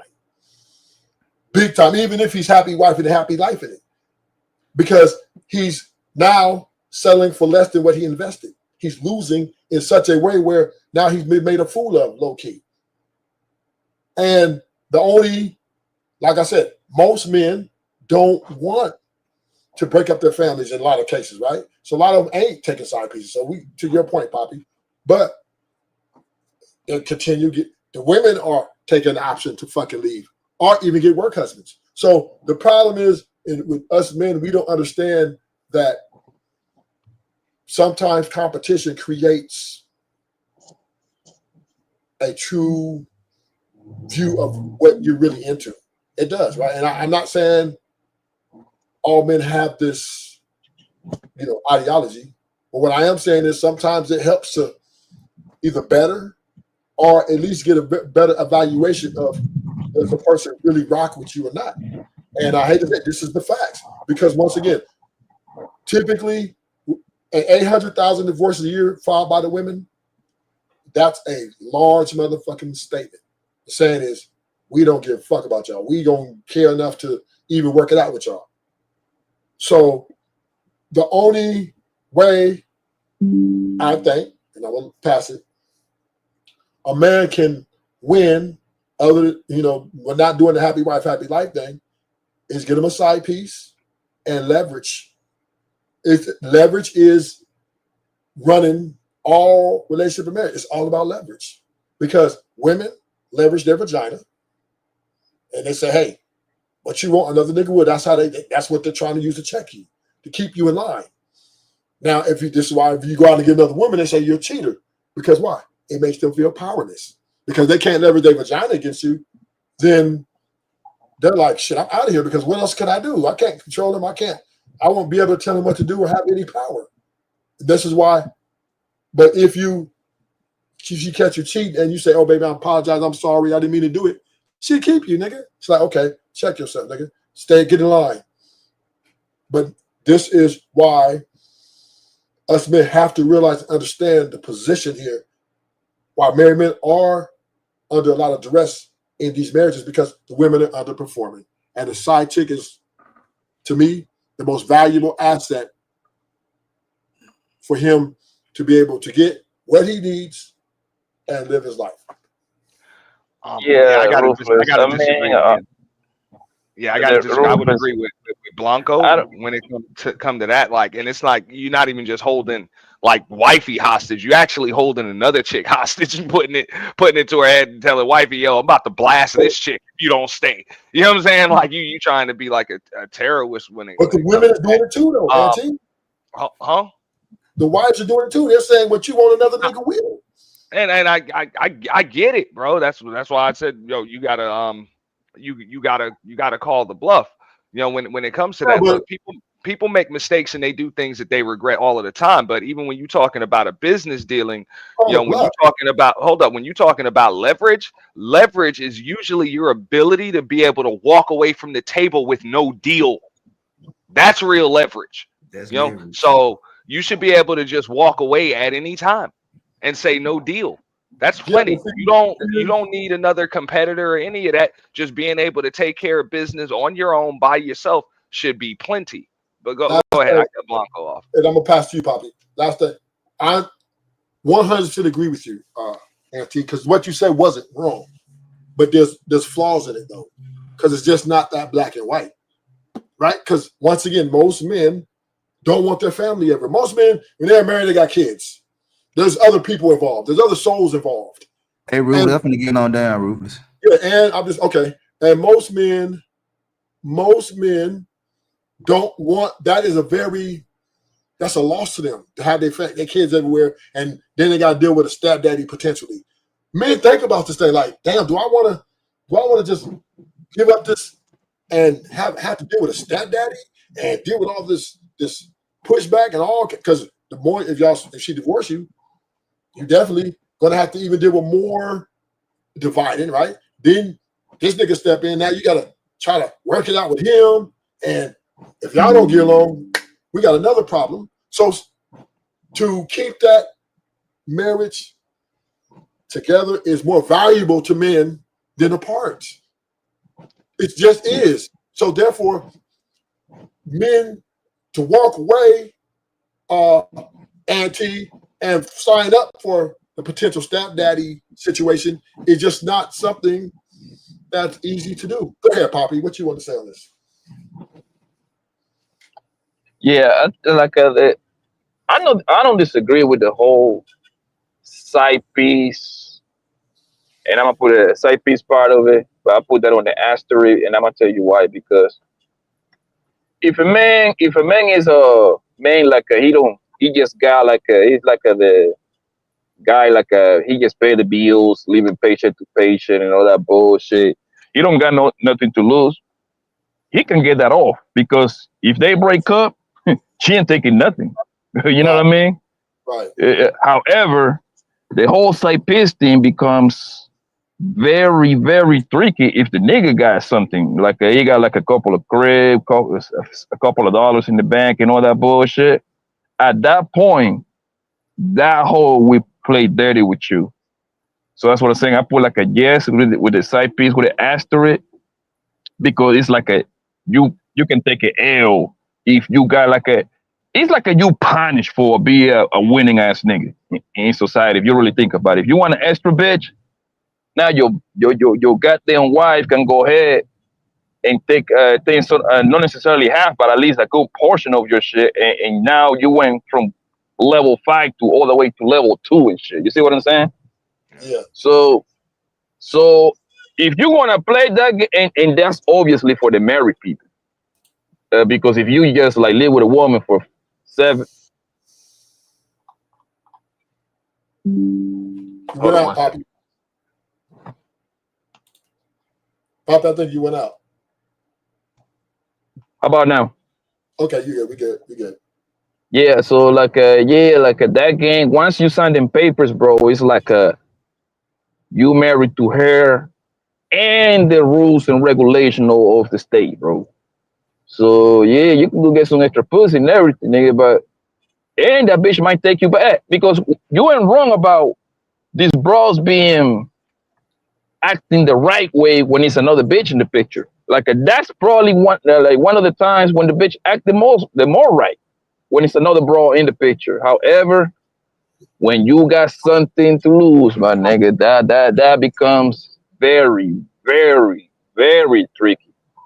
Even if she forgave you, now the bitch she might hold that over your head and you gotta understand this. Most bitches don't understand money like that, so they don't give a fuck about getting up and leaving. They don't give a fuck. They don't think that far. They're not that bright to begin with. Most of them, not all of them, but most of them, my nigga. So, and if they want to see you suffer, they will make that happen real easily. So I agree with you, Poppy, but it's the game. So does it, once again, right? Either you happy wife it or you hurt your nuts hang.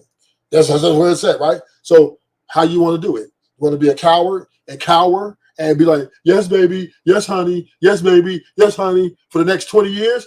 Or do you let your nuts hang to see what you're working with? Now, I do agree that it is kind of costly a lot of times, because once again, the investment that men put into these women is very great. And it's a lot to lose, like you said. But sometimes you have to put you first. Sometimes us men have to put us first because women are underperforming. And a lot of times, I believe 100% of women who are married typically underperform their duties as wives. And 100% of times, a lot of men try to, acquiesce to that shit, and she still leaves them. I got another guest to the show. We're going to bring a female perspective up here. You know what I mean? Welcome to the show. What's something that give you butterflies? Money. Money gives me butterflies. Mela. That was an interesting intro. Hi, everybody, especially you, Ruthless, and Auntie. I'm familiar with you, brothers. Allow me to introduce myself to the brother I'm not familiar with. I'm Mela. I hope you're doing well. That's Poppy Blanco. Yeah, he might be familiar with me because I'm infamous sometimes in these YouTube streets, but Yeah, nonetheless, I don't recall his name. yeah. We know you can get loud. Belligerent, as a matter of fact. Oh shit. Yeah, we see your work. I'm not So here to do that though. I all right, just yeah, wanted Rufus to afford a woman's perspective in case that would be needed. So I'm going on mute, and I'm happy to answer any questions from a woman's perspective. Okay. So I do have a question for you. You've been married before, right, Mela? Twice. Have you had any side chicks involved in these marriages? Not that I'm aware of. I hadn't even suspected, like there was no evidence of even suspecting that. So what makes it really interesting is people who have gone through that. It's like, wow, I didn't even appreciate the fact that I had no evidence, no suspicion, no spidey senses tingling that, you know, they were out there. Like I just didn't, because what the eruption was, it was a control thing. It was a like speak when you spoken to thing. Like, why you wearing that dress? Who you trying to attract? It was controlling. That was the hiccup in my marriages. They wanted to control me. And I'm really in tune with observing whether or not somebody is off their pattern of behavior. Their pattern of behavior didn't indicate that they was fucking around. I can honestly say that from the heart. But would now, you agree were they? I mean, that's a possibility, of course. But I didn't. I would like to think that I'm in tune, or rather intuitive enough to have suspected that, and I didn't suspect it. The hiccup was they were trying to control. Like, why am I attracted to men that want to control somebody? That shit used to. That's something I'm raking over in my brain. I gotta change who I'm attracted to. A man cannot lead something that he cannot control. It's not that complicated. Well, I mean, trying to control something that you can't control. Trying to control a woman is like trying to catch spilling water in your bare hands. I can only speak from a woman's perspective. I'm assuming it's the same. It's pretty similar for a woman that tries to do that with a damn man. You can't do it. Like, you really can't. Yeah. People gonna do things because they want to. You know, not because they told, not because they forced, not because you had quote unquote leverage. Like, people gonna do things because they want to at the end of the day. As soon as somebody realizes that they don't want to do something and they don't have to do it, even though that might work for a little bit, but they're gonna wake up one day and realize, I ain't gotta deal with this shit. So let's say, but let me say this real quick, and then you can have it. Auntie, we gotta realize that nowadays the whole control shit is very subjective. I honestly don't even believe when these bros turn around and say this controlling shit all the time no more. So that term, hold on, let me finish. That term has been so overabused on the internet because it's subjective. Think about it. Think about it, Auntie. How many videos, Auntie? How many videos have you seen when queens have said, "Oh, I like when the man put pressure on me. Oh, I like when the man put me on my place." Right? As soon as they break up with the same guy that quote unquote put me in my place, he becomes controlled. So before you go, Mela, let me say this, Mela. I think the better word here, or the more proper term here is used, is correct. If a man can't correct, what I said is appropriate. One minute, I'm gonna give it to you, Mela. I think correction is the word, right? If a man can't correct, he can't properly protect. Meaning, protection doesn't necessarily have to do with just fighting people just coming to your house, but it's also protecting her from herself. So Mela took it as controlling, but really what he was trying to do is protect her from herself. Meaning, why are you wearing that dress? when he understands that you wearing that dress might attract unwanted attention, which might put him in a position to have to go out and, you know, put the situation off, even potentially create a unstable household by you attracting a guy and he's getting your ear, and now it's, you know, he could potentially take you from him. All those typical things the man is basically trying to avoid. And he asks you, hey, why you wearing that dress, or why you wearing them lashes, or why are you doing this with the girls trip? It's not necessarily he's trying to control you. He's just trying to help you, I guess, cultivate this relationship in a more healthy way. Just like the same thing a woman want to know why you want to go out with your boy to the club on the weekends, right? Because it might temptation, might you want to fuck other girls. So it's a fair exchange, no robbery. Go ahead, Mella.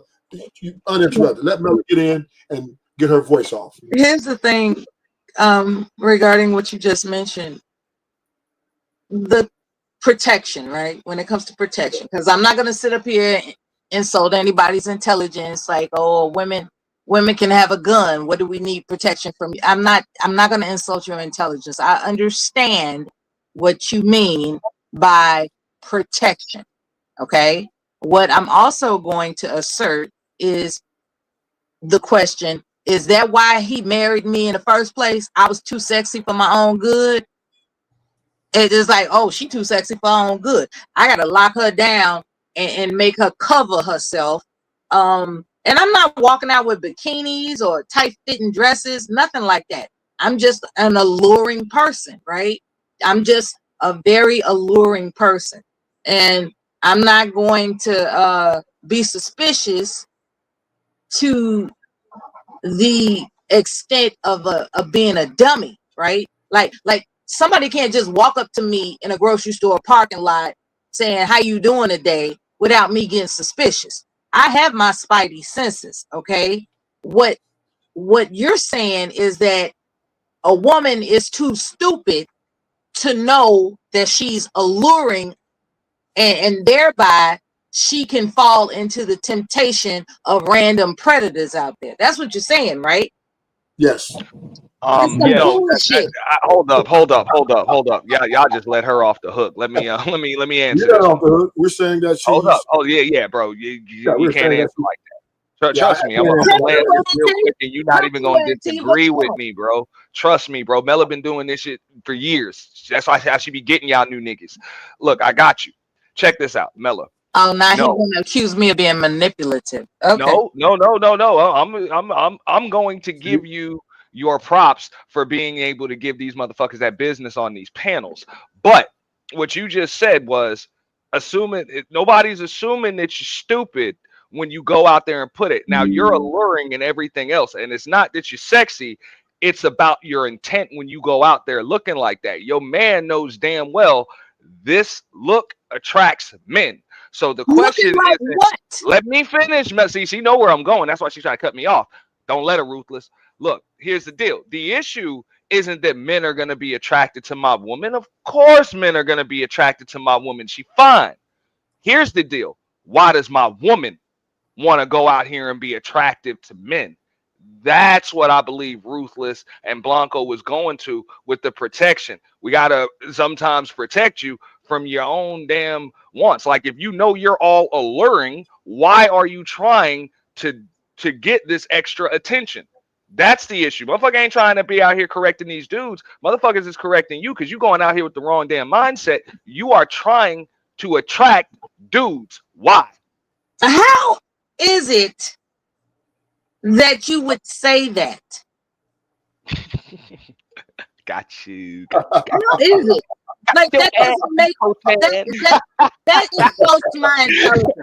It literally does. It literally, because to make it appear as if I'm asserting a right to be indecent is not the case. What I am asserting is that, for instance, my first marriage, everybody knows this story. For whatever reason, this man, we married as Christians. He wants to flip the script and he wants us to be Muslims, right?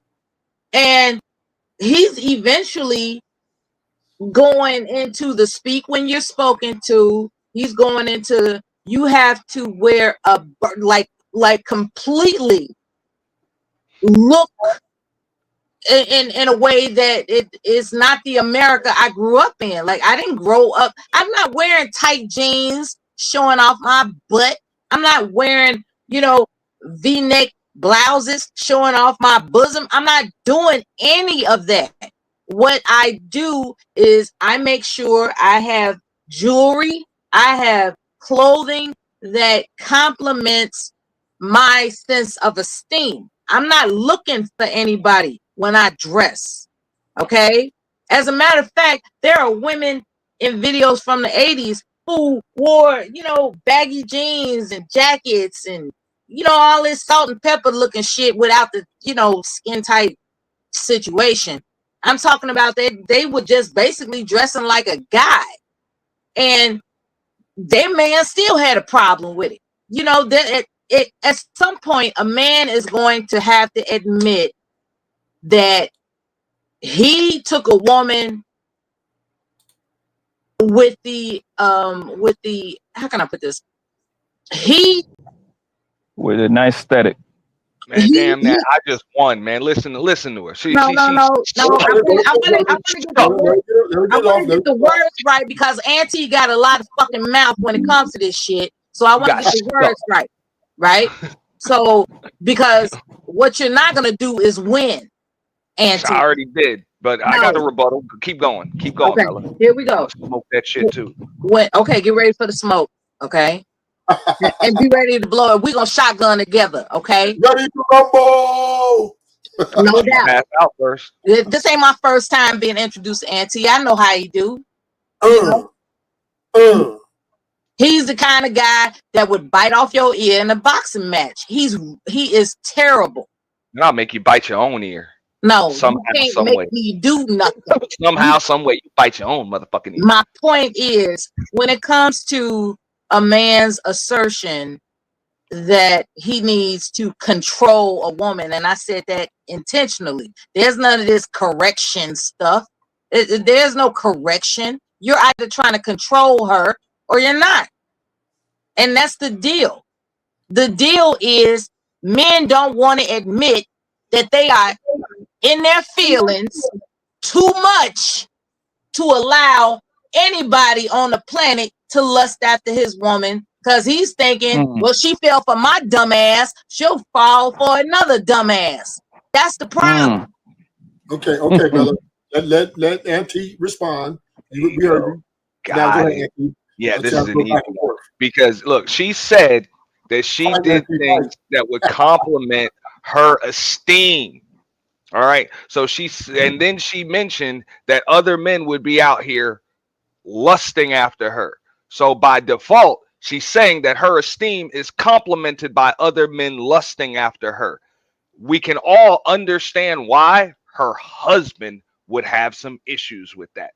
That doesn't mean that he's controlling necessarily. It just means that he's got issues with his woman actually getting, getting her esteem boosted by other men lusting after her. Why isn't your esteem boosted by just your man alone lusting after you? Why do you need random dudes that you don't even know to lust after you for you to feel good about yourself? Okay, are you done? Because need is a real strong word.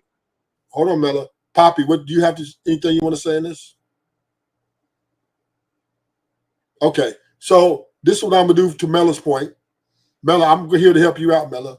I'm here to help you as far as you to maybe somebody better explain your point. But I'm not saying that, Auntie. I'm not saying you're wrong, Auntie. But she need help. Go ahead. Help the woman. I got this video here, and this is going to help explain Mella's point. That's all. And we can all chime in after this. Women don't want a man with logic. They want a man who agrees with their feelings. They'll say, oh, I want a man that understands me. Translation, I want a man who nods his head and says, yes, baby, even when I'm dead wrong. The second logic enters the chat when you point out their contradictions or the flaws in their stories, now you're toxic. Now you're Misogynistic. But Yeah, the you're reality bashing. is, most women aren't looking for logic. They're looking for validation. They don't want a leader. They want a mirror. That's why when they actually do meet a man who moves with logic, who doesn't bow down to their emotions, they say he's harsh, he's toxic. They call him everything but what he really is. Exactly. Honest. Exactly. So we see here, this is Mela, right? So her husband. Hey, Mela. Yeah, that's you, Mela. Hey, Mela. That's you, Mela. When a man wants Let me something say, from me, Mela, I'm gonna give it to you. I'm gonna give it to you, Mela. Have patience. Let me just say this a little bit, and then you. Mela ready to go in. Yeah. Okay. So, what she's saying is correct, right? This is Mela. So when her husband asks her, "Why are you wearing that dress? I don't really want you wearing that dress." Instead of her taking it as correction, as okay, maybe he knows what's best for this situation, she looked at him as controlling because he went against what she felt. She felt this dress made her feel good, made her feel important. And once a man go against that, he is looked at as an enemy of or attacking her person. So this is you, Mela, and I'm gonna let you chop my head off, Mela. Don't leave me with some hair at least. But women don't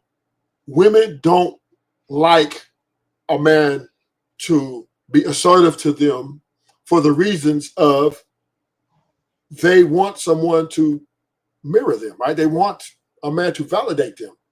And this is where we get into conflict in these relationships, especially marriages, because now when the man wants to be validated and the man wants to be reciprocated the things that he's bringing to the table, you guys want to again turn around and make it all about you.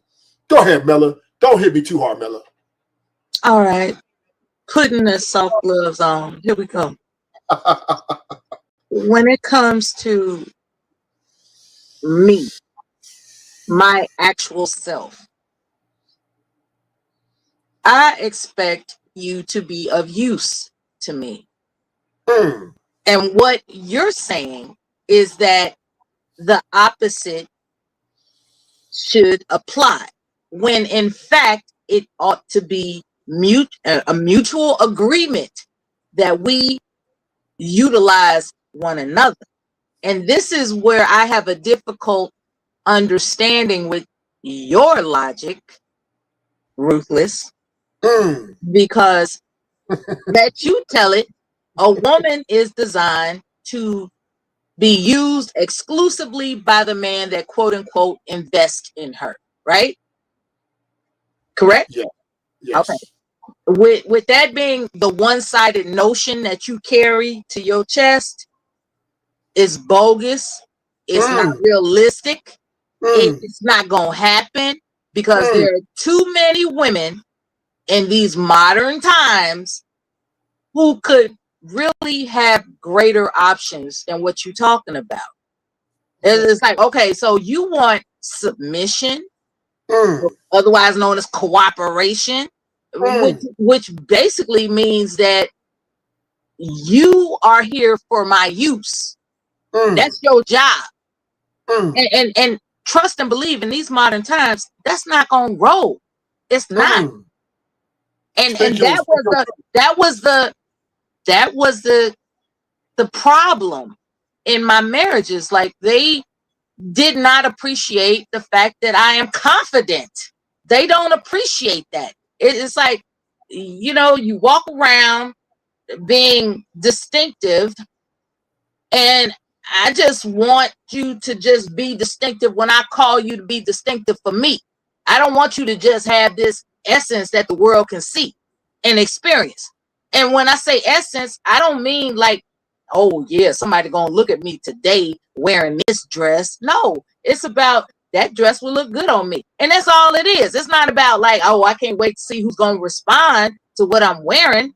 No, it's about my autonomous self and cooperation with mutual respect. And they can't I'm attracted to men who have extreme bravado, chauvinistic traits. I'm attracted to men with chauvinistic traits, and quite frankly, I probably am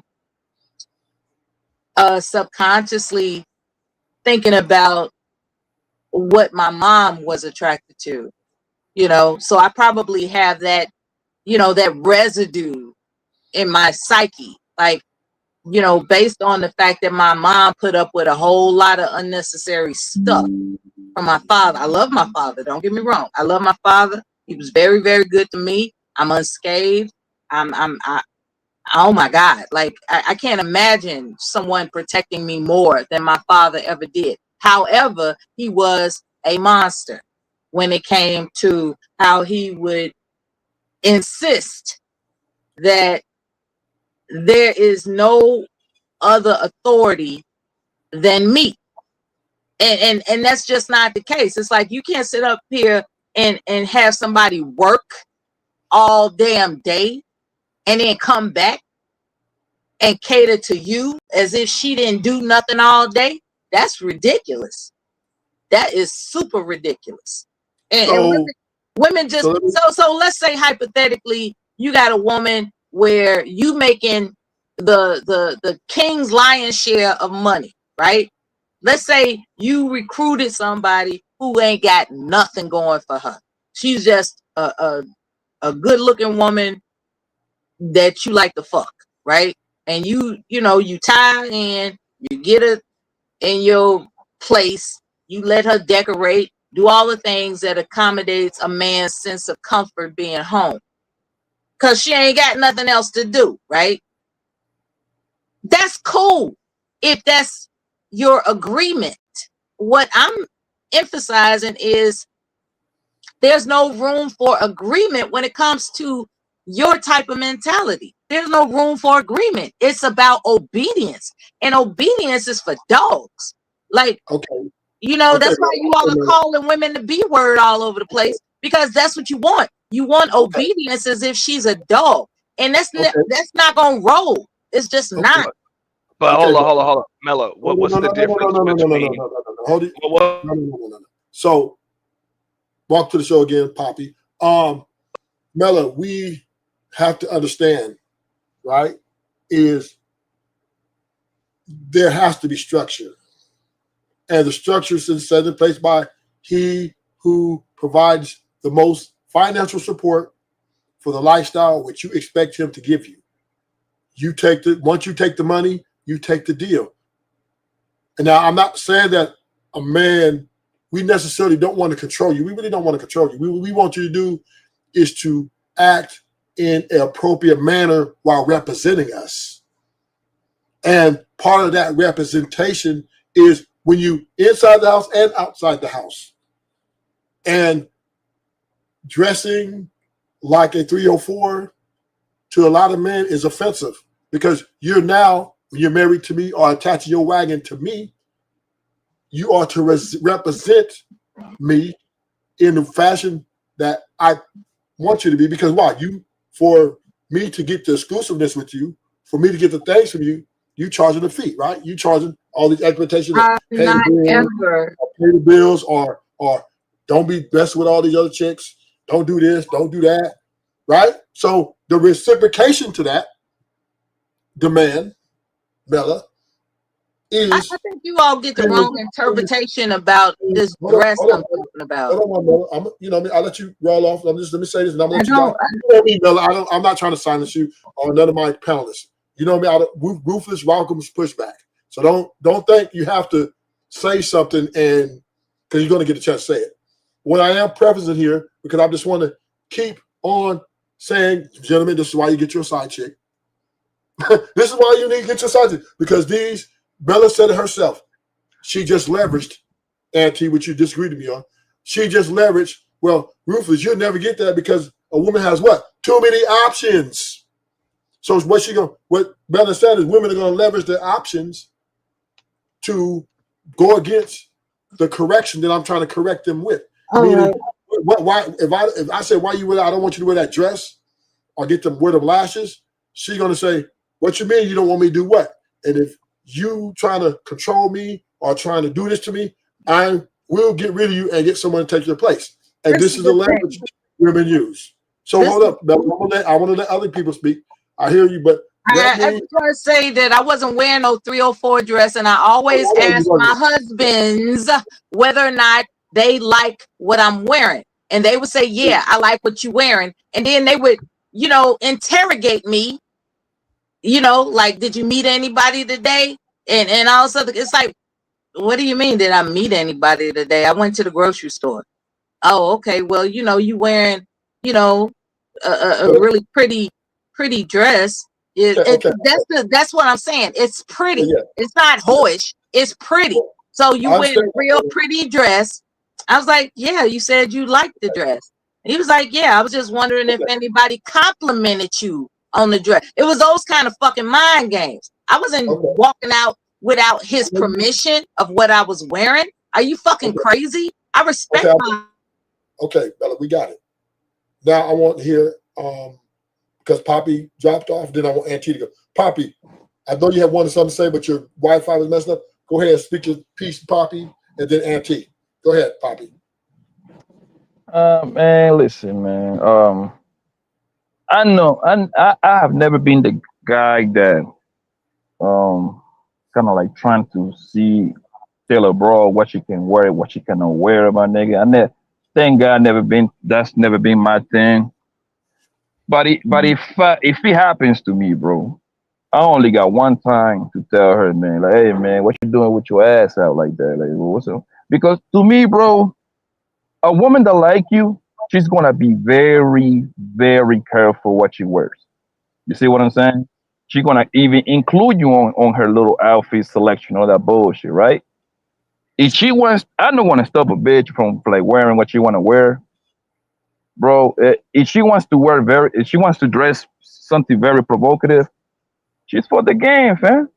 There is nothing over here to argue about, man. You gotta let them be for the game, bro. You gotta run right through them and release them right back to the jungle, bro. That's how niggas get in. Go ahead, Auntie. Yeah, I'm gonna have to drop down after this. I mean, look, as men, like, this is something that most of us was taught when we was younger. You got to recognize when the chick still got her choosing shoes on, like that. So if you going out there still trying to attract other motherfuckers because you still out here either choosing or trying to be chosen, then chances are you weren't supposed to be made a wife in the first place, or at least not yet, and definitely not by me. So I would recommend the dudes realize that before they make a chick a wife or whatever, instead of having to complain every damn day about what it is that she's wearing, because that's some shit that I'm not gonna. I personally wouldn't do for that. real. I'm not. That's just too much fucking extra stress. To have to police what a human being is wearing. I'm not gonna for real. You know what I'm saying? So a lot of times, yeah, just like I was saying earlier, when Mel, to go to like Mella's example, I don't think it was what she was wearing more so than what he probably just believed her intentions were from wearing it. I mean, that's usually what it is. So if dude felt like you still had your choosing shoes on, you out here choosing or trying to be chosen, yeah, he probably had a problem with that. But so, Auntie, can I say something real quick, Ruthless? 10 seconds. Go ahead. And Auntie, for the most part, it's usually because that's another thing that what they do, right? They start saying niggas is insecure, this and that. You know the normal dumb shit, right? But if you really talk to the guy, I'm pretty sure the guy will say something different. Like, hey man, she was going to the hood club. You see what I'm saying? You never know. She was going to a little not so good, no so like police area. Something along those lines. It's never about the insecurity part. It's always like, yo, homegirl wearing something like that is gonna put herself in a situation which by default is gonna put me in a situation. That's how usually most guys think. Okay, so I'm for the lay this down. No, this is gonna get Mella up more. Yeah, I gotta drop off though. Man. Thanks for having me up. Yeah. See you next time. Have a good day. Take good care, Auntie. This is where I'm gonna lay this out. This is gonna move my chat. That's fine, because I got some hyenas up in there. Gentlemen, this is why you get your side chick. because women will never love you more than they love themselves. It's just the bottom line. I hate to say it. I have to keep it real. Women will always put themselves before they put the marriage, the kids, everything. So therefore, to try and correct a woman, or the word that women like to use, controlling,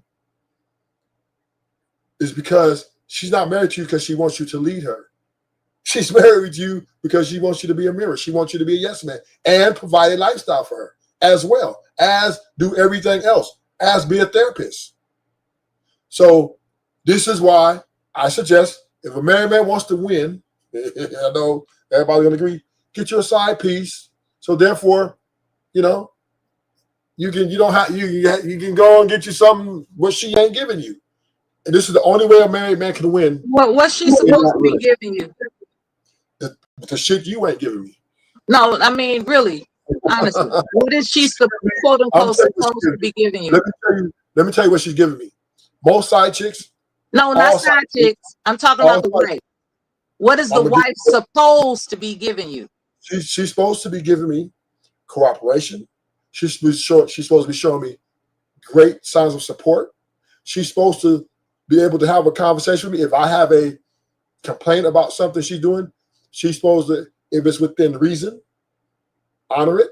And I'm not saying like, if I'm saying that, if I'm telling you I want you to go and do something real extreme, like, say a cooch or something, yeah, okay, you can fight that. But if I'm saying, hey, I just don't think this is appropriate for you to wear, or why, or whatever the insecurities is that I have, and I'm putting it onto you, the side chick is going to do what you ain't, right? Most wives are not listening to their husbands. They're underperforming in all these marriages. And the only one who's not going to argue with you, the only one who's not going to give you a lot of pushback and going to let you, or going to listen to you, is side chicks. Because why? They understand that they're expendable. They're trying to get to where the wife is at. Most times or not. They're trying to get that number one spot. So they're going to do what it takes. I'm not saying that you love them more than the wife, but it's desirable and it's very valuable, because we can look at the divorce rate and see that the women are not too much caring about the way men feel or think. They're doing what's best for them. Self-love is the ideology in these women's mind. So the only way a man can get a win in his marriage, particularly, is get a side chick. That way, when she act up, when she do all that crazy stuff, I'm gonna supplement you. I'm gonna supplement you and get what I want, and then come back on. Because typically we love the wife more than we love the side chick. So this is why we're keeping you, because we hoping you get to be the woman we want you, or that you said you was going to be. So we're going to give you a lot of time to get to that point. But while we're waiting for you to get there, we're going to have a side chick, because we have to have the things we need to make all value or make us feel valuable. Go ahead, Mel. I know you're gonna. I know Mel are gonna kill me for that. I like what Auntie said about the perception of your wife having her quote unquote choosing shoes on. If we can unpack that, right? About a wife, or rather a woman marrying a man, knowing that as soon as he disappoints her, she's gonna go and find a supplement.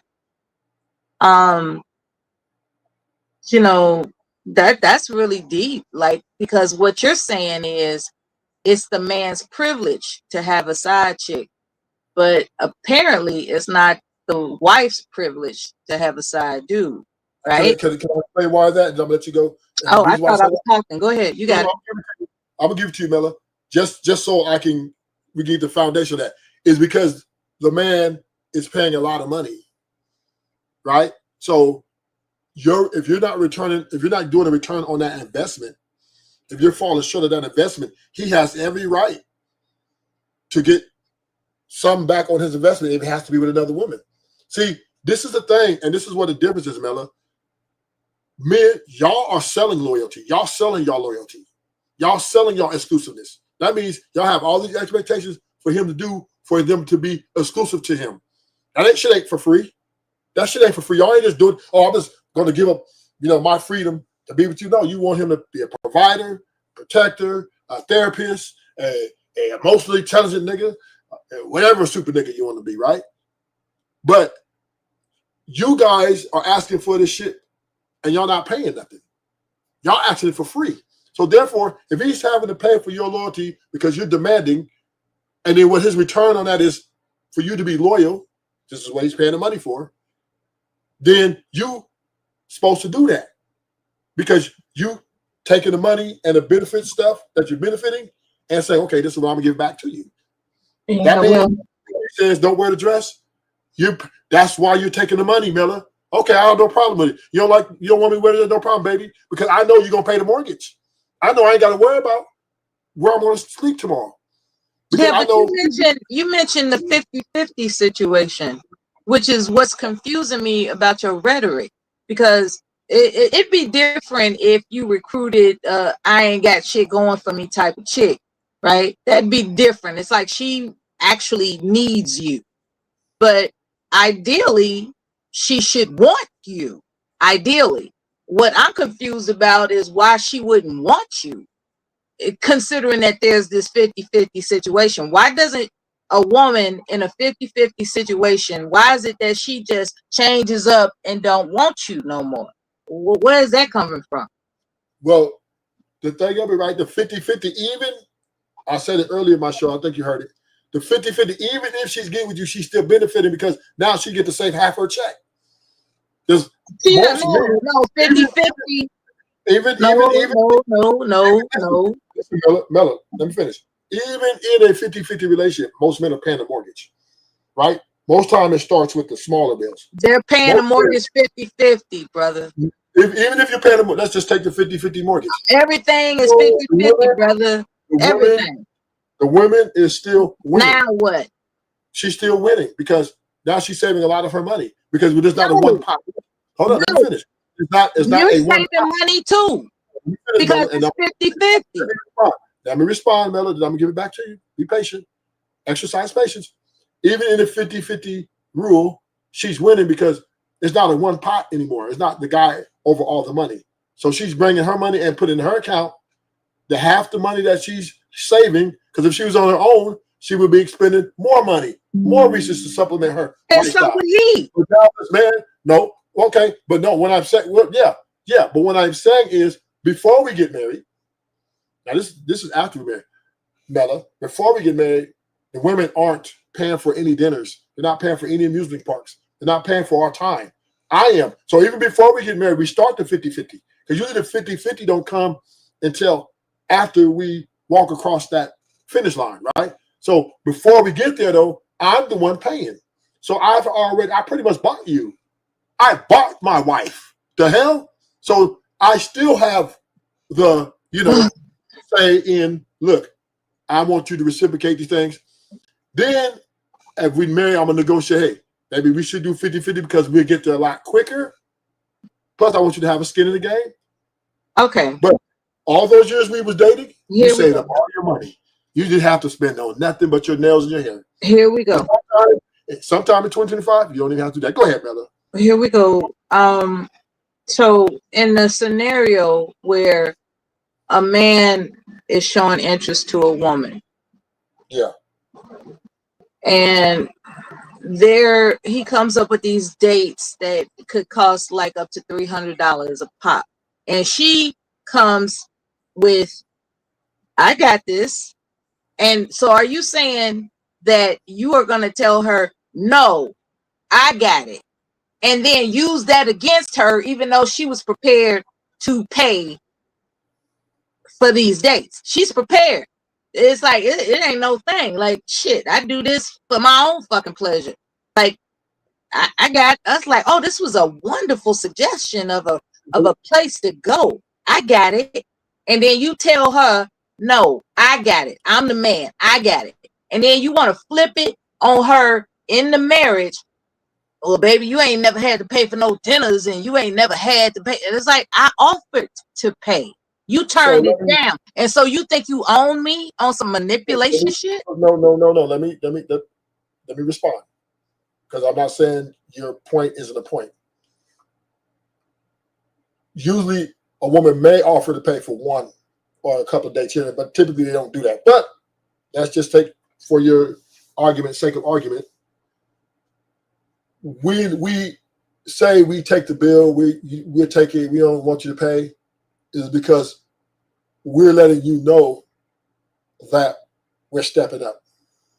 You intend to own somebody. Let me finish, Mella. Would you tell them? Let me finish, Mella. I know. We're stepping up, and we're in a phase of being providers, right? We're letting you know that we're signing up, right, to be providers. And then the protection might come later. But those are the things we do. Now, what I am saying, Mella, is the things that we're asking of you once we're married to you, or once we're in a long-standing relationship with 2 or 3 kids, not to dress like, or not to, or maybe the things we're asking of you is free. So we expect that to be, because we don't want you to pay, because we don't want you to feel like you don't deserve to be treated like a queen. That's a lot of guys' sentiment. And that is also part of letting you know that we got you. We got your back. And the reciprocation of that is, meaning what we're saying is your money is not what we're expecting to show your appreciation. What we want you to show your appreciation, Mella, is on the back end. Yeah, on your obedience. Not necessarily that's the end obedience. game, right? No. Obedience. Not necessarily obedience, right? But hold up your end of the contract that you signed up for, right? So when we say we're together and we're related, you're saying I'm going to be this, I'm going to be that for you. It's not that you're obedient. You're obedient to your own shit you said you're going to do, and we're taking that deal. We say, okay, cool. We're signing up to be providers and all those shit, and you're signing up to be these other things. Yeah. Right? So it's a mutual agreement. You're not considering women that's already got it like that, like even if she literally got it like that, and even if she got it like you're that, asking a woman that got it like that to sign up for obedience, and that just doesn't make sense to me. Bella, it's not. She's doing this. This is what she wants to do. That's the only way we're taking. If she feel like it's forced, she'll leave me. Yeah, a woman is not gonna Right? sign up for obedience when she got it like that. No. Mella, but am I right though? No. If she thinks I'm being controlling, she's gonna leave me. She's not gonna take the deal. Correct? No. Correct? She's not taking it. She's leaving me, No. right? No, it's just it's ridiculous. No Mella, woman who got it like that is gonna sign up Mella, for answer the question. obedience. Nobody's Right. gonna do that. Listen to the question, Mella. No, you're right. If a woman feels like I'm controlling or making her do something, she's not going to sign up anyway, right? Precisely. Okay, then. So if she's signing up, it's because she wants to. That means she said, "This is what I'm bringing to the table. My loyalty. I'm gonna be that woman for you." She's selling that to me. It's not me telling her What what she's doing is selling out. That's what she's doing. She's selling herself short. Yes, Fuck because all that. This this- egotistical, misogynistic, chauvinistic bullshit has got to stop. It's Let me crazy. finish, Mella. Mella, easy, Mella. Mella be going in. It's got I to respect stop, that. man. That's what I like about you, Mella. I like that part about It's you, got but to you have to listen to the message and not respond, right? What I'm saying is, typically in 2025, when a woman get in a relationship, or I she ain't signs got up to to do a marry, damn thing. right? No, This listen, is where you get Mella, your language messed around. Mella. Typically, when a woman gets in a marriage, and when she gets in a relationship, she tells the man what she's bringing to the table. And typically, what the women are telling the men they bring to the table is loyalty, which is exclusiveness, which is being the woman that you need me to be, to support you, we'll be your support. All these things they're selling to the man.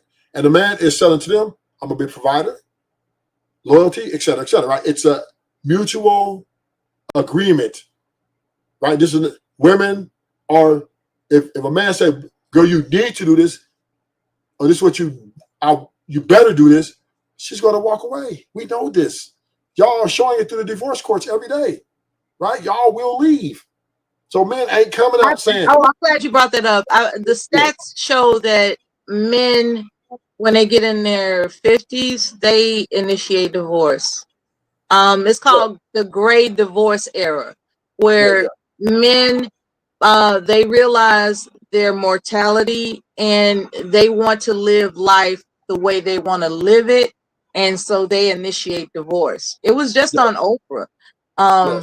It was really interesting. As a matter of fact, the author who has the cover of this icon that I use, she was in that interview, indicating that there's this new statistic where men over 50 are filing for divorce at phenomenal levels because well, I guess she was guessing at this point, but you know, they just walk up to their wife and say, I don't want to be married no more, you know. And this is, you know, say a guy's 57, right?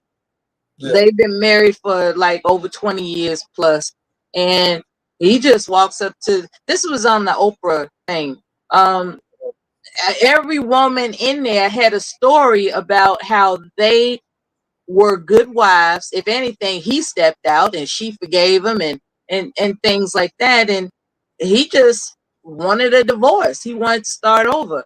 And it was they gave some numbers. I can't quote them right now, but they gave some numbers that there's this phenomenon occurring where men in their mid 50s and up, they're initiating divorces now. So I want you to, you know, if you get a chance, to do your research about that, because the narrative is that women are just waking up one day and don't want to be with their husbands. Apparently that's not the case statistically. Well, you did say 50, right? So women initiate divorce from 18 to forever, right? So we can have that conversation. But this is what I will say, right? From my research, right?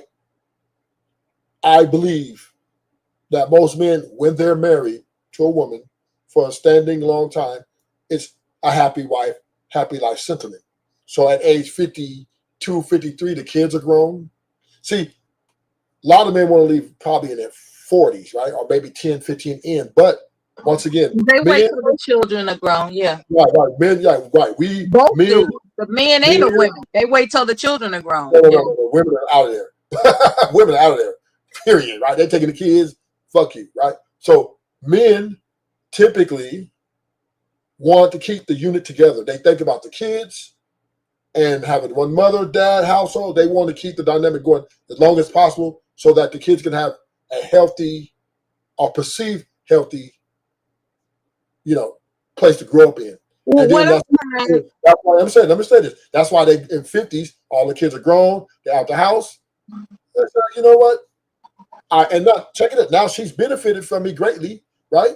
She's one, whether if I divorce her, both have. She's right, but I'm just saying women will always benefit more than men. No, that's not true. Yes, because 98% of cases, men are paying most of the bills. No, that's not true. Yes. Have you seen the economy? That's not true. I'm gonna give it back to you, Melody. But what I'm saying is, at 50-something years old, he walks away from that woman is because he's evaluated, right? He stayed in it for the kids. He stayed in it for her, and obviously he had to sacrifice his ego. He had to sacrifice his needs as a man. And he says, you know what? I feel like this is a fair compensation. I gave her pretty much, I did everything I was supposed to do as a husband to get us to this point. I'm going to want to live my life separate now because I don't want the problems. I don't no longer have to deal with this. Then he goes to the woman and says, hey, let's go for it. Let's move divorce. She probably gives her like a lump sum of money, maybe a house, whatever, and we're going to go our separate ways. So then now you're going to see him at the strip club or on Figueroa, right? Because now he just wants to weigh his options. He wants to go out here and live life for him. That's why it's happening at that age. But for women, y'all divorcing that motherfucking 22, 23, 24, 25, right? Y'all don't care, right? Y'all women don't give a fuck, right? They will divorce if their happiness is compromised. They will. I'm really supposed to listen to this shit, right? I'm really supposed to listen to this women don't give a fuck thing and be cool with you saying that to me, right? I'm supposed to be cool with that. Yeah. This is that bullshit I'm talking about. I don't need the disrespect, Ruthless. I don't need it. I never said, uncircumcised men are more fucked up than circumcised men. I never said that y'all ain't got no dick game when it comes to a white man eating my pussy. I ain't never said nothing disrespectful on your panel towards you about men. I don't appreciate this bullshit you put me through. It feels like exploitation every time I come the fuck up here, and I'm not going to do this with you no more. I want to support your channel because I think you're confused, and I want to assist in you coming to a fucking clearer sense of understanding. But you a disrespectful piece of shit, and I can't do it today. Once again, right? This is why you get your side chick, gentlemen. Because this is why she's divorced. She clearly, all I said is women act like women don't give a fuck these days. They will pull the plug on that marriage and leave a nigga. They don't take the kids, take his money, everything. And she said that. See now, and she said and that you go ahead. and you see, it goes back to what I say literally 20 minutes ago. That whole controlling shit is subjective. You just saw in this place, right? And she accusing you to do what she accused you for? She said I was being disrespectful because I said women don't give a fuck. Yeah, like I don't understand how is that disrespectful when you're not talking directly to her, you're talking in general. I was talking, you know me, Poppy. I talk in general all the time. Yeah. You see? So and this is why, bro, I don't take what this bitch is saying serious, bro. None of this bitch is saying serious because it's always, bro, they just professional liars, bro. They just professional liars, my nigga. Like nowadays you got, this is online too. Like they got all this terminology. Not they call you narcissist, controlling, misogynist. What's the other bum ass word that they be using? They use the words, don't even know what it means. Before you go on, because you're right, we're gonna hear it from their mouth, and then I'm gonna give it right back to you. Most women don't want a man with logic. They want a man who agrees with their feelings. They'll say, oh, I want a man that understands me. Translation, I want a man who nods his head and says, yes, baby, even when I'm dead wrong. The second logic enters the chat, when you point out their contradictions or the flaws in their stories, now you're toxic. Now you're misogynistic. Yeah, you're bashing. Most women aren't looking for logic. They're looking for validation. They don't want a leader. They want a mirror. That's why when they actually do meet a man who moves with logic, who doesn't bow down to their emotions, they say he's harsh, he's toxic. They call him everything but what he really is. Exactly. Honest. Exactly. Let's be honest, ladies. If you only want a man who agrees with you, then what you really want is a yes man, not a partner. So that just confirmed what you was talking about, Poppy. Women are agreeing with you, right? That they don't want a man to lead them. They want a yes man. And this is what women sign up to be with men. Money is part of it. Money's part of it. But the emotional or the submission part is also what makes it whole, right? You need both. They want every motherfucking thing. But this is why you get your side chick, man. This is why you get your side chick. If you get married, and this is harsh truth. I know a lot of men gonna disagree with me. If you get married, before you get married, make sure you have a side chick in place, ready to go. Make sure you're prepping her. You know what I'm saying? Making sure she's ready, on standby at all times, because you're gonna need her. Because once again, women will, and I'm prepping this last. Women 100%. Women will 100% underperform once you marry them. 100%. This is universally agreed on. A lot of men just have different ways they deal with it.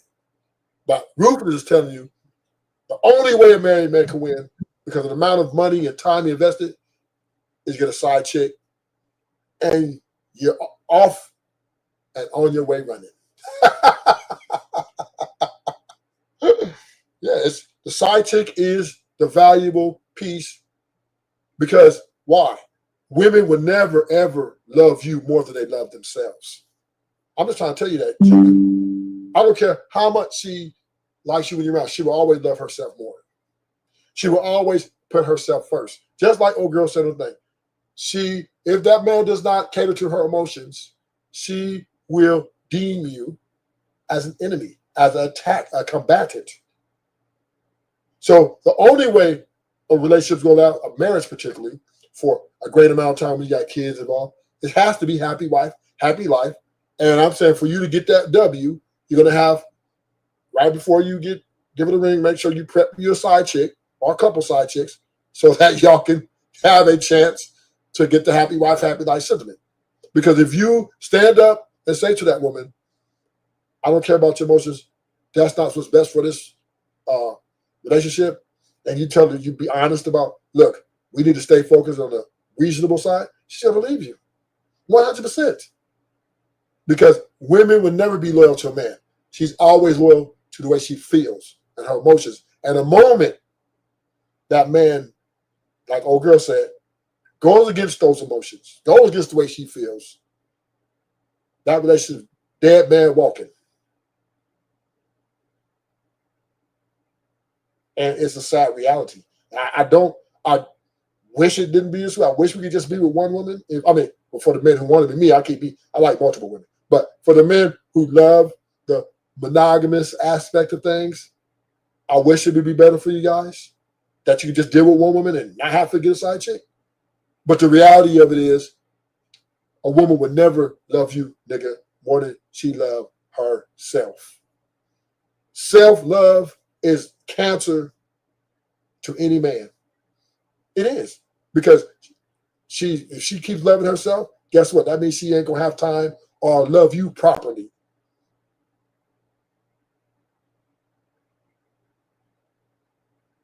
So as men, we have to do what's best for us. You have to do what's best for us. And if she finds out about the side chick and she has a problem with it, then, oh well, right? Oh well. She's going to either have to comply or fly. And that's the attitude married men have to have. If not, nigga, don't get married. If you're scared to stand 10 toes down, nigga, on who you are as a man, and that means to leverage your desirability to other women against her ability not to comply, then you have to happy wife and happy life, and nigga, you will be she will dog walk you. Because once you go ahead, Poppy. I think, man, that for the most part, guys got men got no problem satisfying the woman doing whatever they like, yo. It just, I keep saying this, bro. Women are backwards human beings, bro. And like my grandpa say, there is not like you can make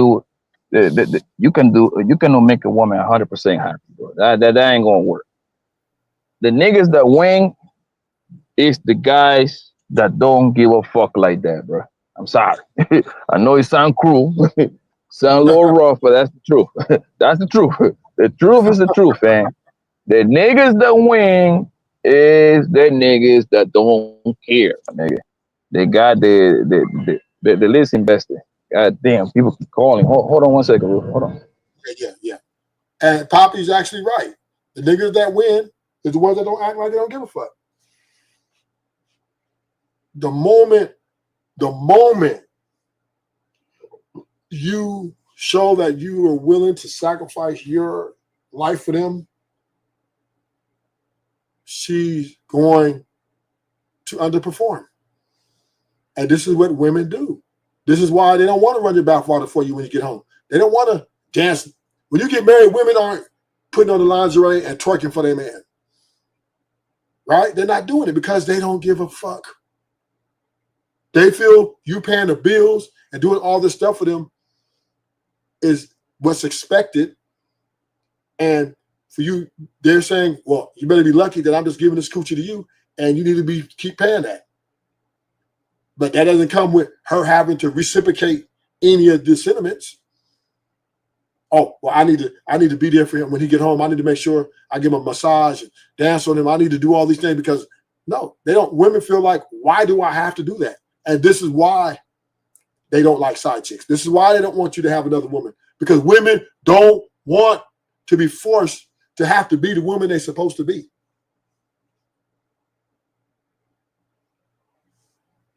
Women don't like to compete, because if they have to compete, that means they have to be the woman they're supposed to be.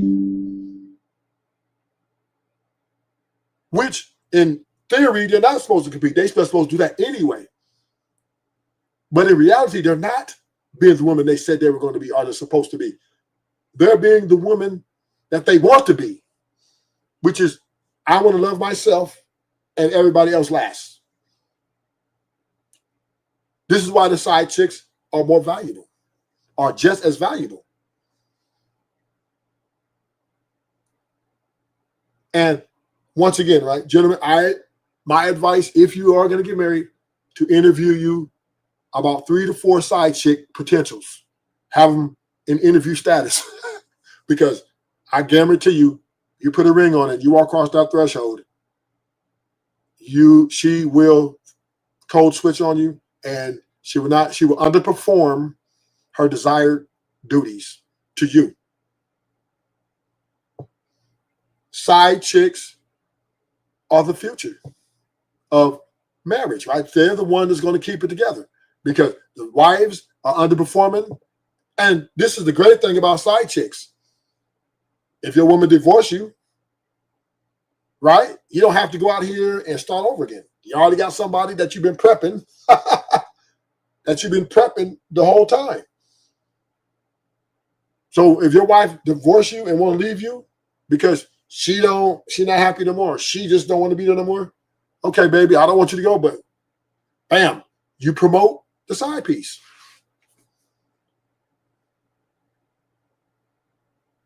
And I think a lot of us men are afraid of that.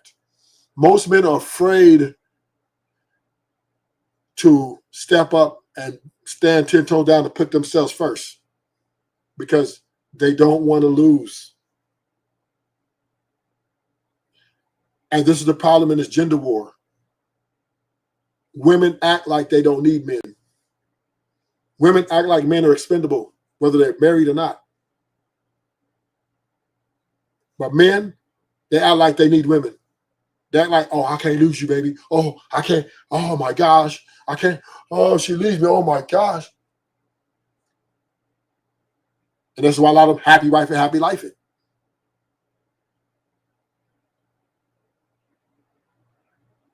Because once again, we don't want to step up. And maybe side chicks ain't for everybody. Maybe it's not. What's up, IB Rody? Maybe it's not, but hey, I'm saying you're going to be miserable, because she's not going to give you everything you need. Because why? Women will always love themselves more than they love you. And that is the cause and effect of poor performance.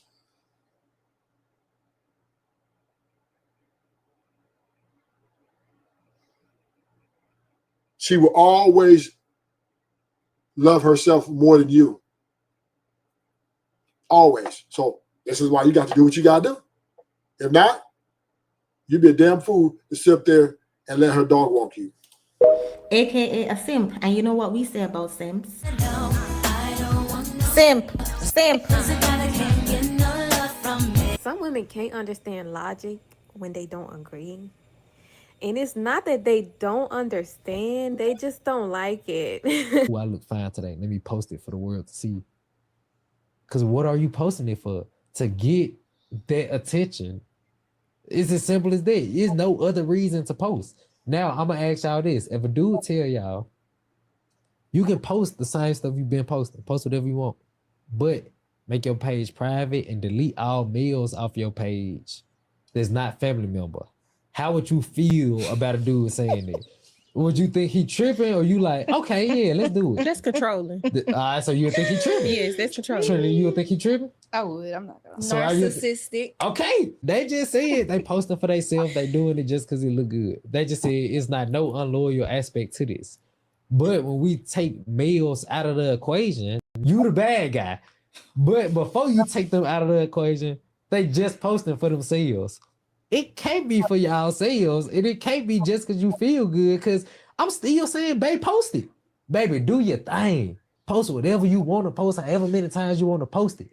Let's just take the men that might pose a threat to our relationship or trying to get in between what we got going. Let's take them out the picture. They keep doing No, they're not even gonna hear him because they're gonna say he's sassy.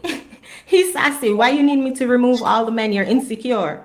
Yeah. Keep doing, but let's take them out the picture. Remove the risk. Now I'm tripping. So don't they click in y'all head that maybe I'm not just doing it just for me, or maybe I'm not just doing it just because I feel good. Can we agree to that now? I still can't. We gotta. They'll swear up and down. They want a strong man. They want a leader. They want a logical man. But when that logic contradicts with their feelings, or until that logic exposes that they're wrong, then suddenly you're negative, you're toxic, you just don't get it. No, we get it. You just don't like to be called out. Yeah, 100%. Exactly. And then, And this is where we have to understand that women are speaking their truths. And they're saying, we don't like logic. Right? We don't want to hear, welcome to the show, ADS, Lord ADS, or Hi Kangon, whatever. Hi, what is that? Hi Kagan, nigga. Yeah. Every time I see you, got a different name. What's It's all the same name, nigga. I'm just making sure y'all know my full role in this place, what I am, nigga. But, what would you like to add to this, ADS? These are all just excuses not to submit. You know what I'm saying? A bunch of rebellious ass children at heart. You know what I'm saying? Toys R Us kids don't never want to grow up, right? You can't even get the slightest amount of cooperation / submission when it even comes to like this little light shit, right? Yeah. It's like, you know what I'm saying? I ain't asking for nothing in particular immoral or anything special, anything hard. I ask you to do something simple, but your ass just want to fight against it. You ever seen one of those untrained bitches on the muzzle with a leash and how they fight to get out that shit? Yeah. But when you let them loose, they ain't got no place to go. It's out to the street. But yet they fight your ass tooth and nail on that leash and that muzzle. You take it off, you take it. Okay, I'll take it off and let your ass go. Now where you gonna go? Yeah. And this is why, gentlemen, if you get married, you should be interviewing 2 to 3 side pieces to pick which one is the best suitor to side piece y'all through the marriage. Because these women are going, because well, understand, men, we're logical. This is who we are. We can't be who we not. Men, we are practical.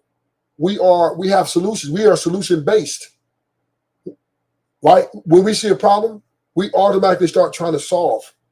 Ain't no, let's sit here and soak in this shit for the next 3 days about this emotional up road. No, we got the solution. And once again, like the women, what's up, No Chaser? Like the women said, they don't like the logic. They don't like that. They want you to soak in that shit with them for 3 or 4 days so they can hijack your emotions, your emotional happiness, right? And this is called emotional entrapment, right? Women are guilty of emotionally trapping niggas. Manipulation, right? That's the way they manipulate. It's kind of like a spider. They got the web all around you, put you in a cocoon, right? You get those emotions out of you. Yeah. Yeah. It's emotional entrapment because they make you jump through all these hoops and hurdles, right, while dating them. And then soon as you meet the qualifications and then you put the ring on it, then you get married, now they are roller coaster in the whole, they're basically damaging the whole marriage now with their emotional roller coaster. So now you're trapped because you spent all the money, the time, the effort, you got a kid, maybe 2. So she understands this. So therefore now she's trying to drag you down with her. And she's trying to hijack, your stability. And that's why most men get side pieces. Because to have a good time, to get some sex, without all the drama, without all the baggage, is sometimes optimal. That's why the vast majority of tricks are married men. Because at the end of the day, once they start that shit up, they find something else. You know, right? Yeah. Yeah. Yeah. So once again, gentlemen, if you should be interviewing side chicks as I speak if you're married. Get you about 3, 4 of them, interview them, select them, and pick the one that best is suitable. Because the thing about side chicks, they're not going to complain because they understand that she's the wife, I'm the side piece. And they're not going to be combative. They're going to listen to everything you got to say because they know they're expendable. Now, Ruthless, I will say this. I like to rotate outside chicks too, though, because they get too emotionally attached as well. They start competing with the wife, the girlfriend, and all of a sudden you got a whole problem because she texting her. You know what I'm saying? Or to get, her out the way, right? That becomes some type of weird, stiff competition. And at the end of the day, she really doesn't want you per se. She just wants, the thought of, beating her. Black women are extremely competitive against each other when it comes to men. Well, It's not due to the men. Not make it a color though. Just say women. Well, not all women are that way. I can't say all women are that way. All women are that way. No, not all women are that way. All women are that way. All women are cheating. No. All women across the board cheat. All men across the board cheat. But this is the caveat. What are your productive numbers towards that, right? I mean, if you even think about cheating now, even in our community, right? It's only the men cheat at 28%, the women cheat at 24%. So it's 70% of men who don't cheat and 75% of women who don't cheat, right? So cheating really isn't that big of a deal. We just make it to be a bigger deal than what it is. So what I'm saying is this, right, ADS, is what I'm saying is men, in my opinion, have a better obligation to get them a side piece because they're paying a lot of money for her cooperation and her submission, and she's not giving a return on his investment. So he has a right as an investor to go out and add pieces to his portfolio. I know it sounds business-minded, Auntie. I'm always business-minded, bro. But that's you won't even have an argument with me on that. Yeah. And I'm putting it in a business, and this is the way, to the point, Auntie. I thank you for agreeing with me. I think men need to start looking at women the way women look at men, as business perspectives. Women look at men as business perspective. Yeah, there's some emotional attachment, there's some other things, but they also look for the things they expect, right? The financial provision, the therapeutical type of shit, whatever that is, right? And men need to start looking at women the same way. Because if And that means if she's not holding up her end of the bargain on the contract, you should have the right as the financier, the provider, which is supporting her lifestyle pretty much majority of the time, to please yourself. Because guess what? She's going to please herself. Women would never love you more than they love themselves. This is a fact. And in the hierarchy, you should never love a woman more than you love God, yourself, and your children. But the thing of it is, this is what I'm preaching, right? Get your side chick, get your interview. I'm just saying. Go ahead, Auntie. What you want to say on this? All right. All right. So, look, it's cheating when you're breaking the rules, bro. Like when you're breaking the rules to gain an unfair advantage, like that's the definition of cheating. You know, when you're breaking rules to gain an unfair advantage. So, I mean, is your chick okay with you? Because I get it, bro. Some chicks don't want nobody unless somebody else wants them. So I can understand where you're coming from to an extent.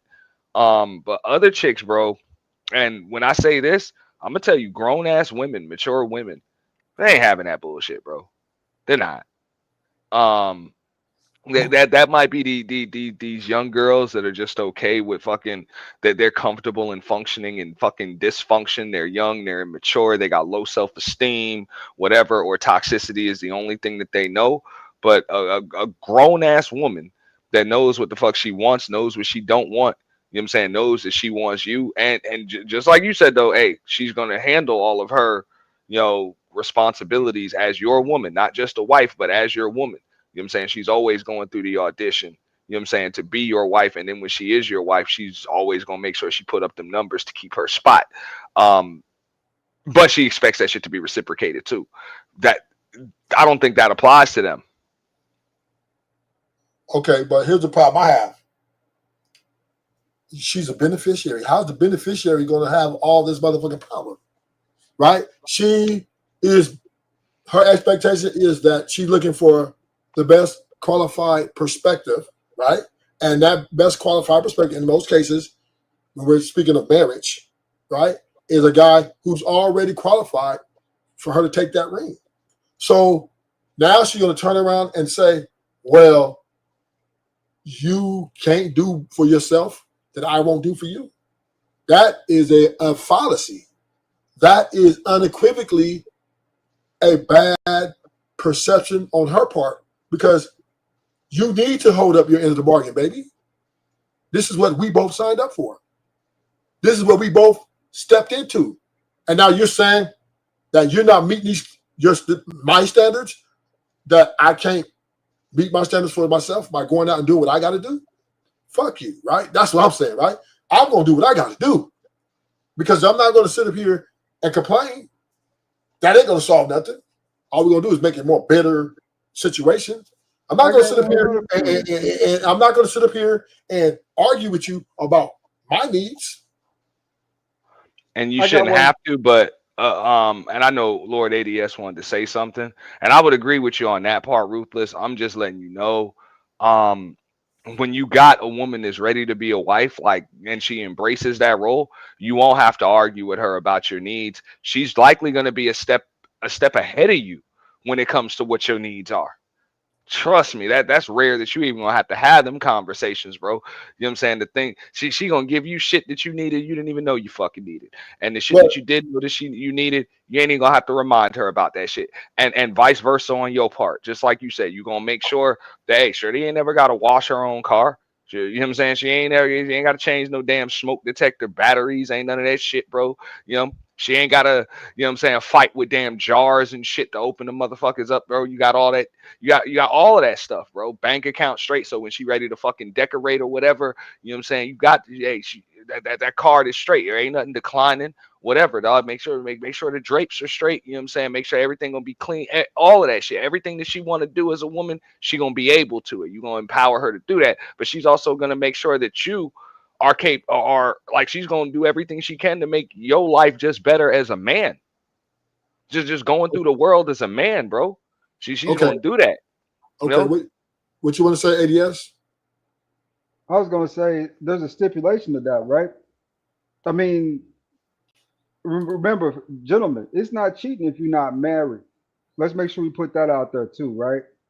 I mean, nothing is a covenant except for the eyes of God, right? And the vows you take before Him. Everything else is just a verbal commitment. You know, if you choose to play the field, you know what I'm saying, while you in the, You got to elaborate though, Lord ADS, and I'm gonna give it right back to you here. Elaborate though. When you say marriage, do you mean like the legal definition of marriage, or do you mean just like living together, living together, stacking, that type of shit? Because you might not legally be married, but go. Oh, shacking is just concubining, man. That's not marriage. Yeah, I would respectfully disagree. I mean, she your concubine, right? Man, if y'all living together, you fucking married, even if you're not married in the eyes of the law. No, not unless you take those vows. Not unless you take those vows. No. Okay, That's before we get to concubining. that, let before that's a whole nother conversation. But keeping the conversation moving forward, I have to do another show on that. We're gonna listen to why these women disagree with Auntie, right? Because Auntie's saying one thing, the women are saying something else.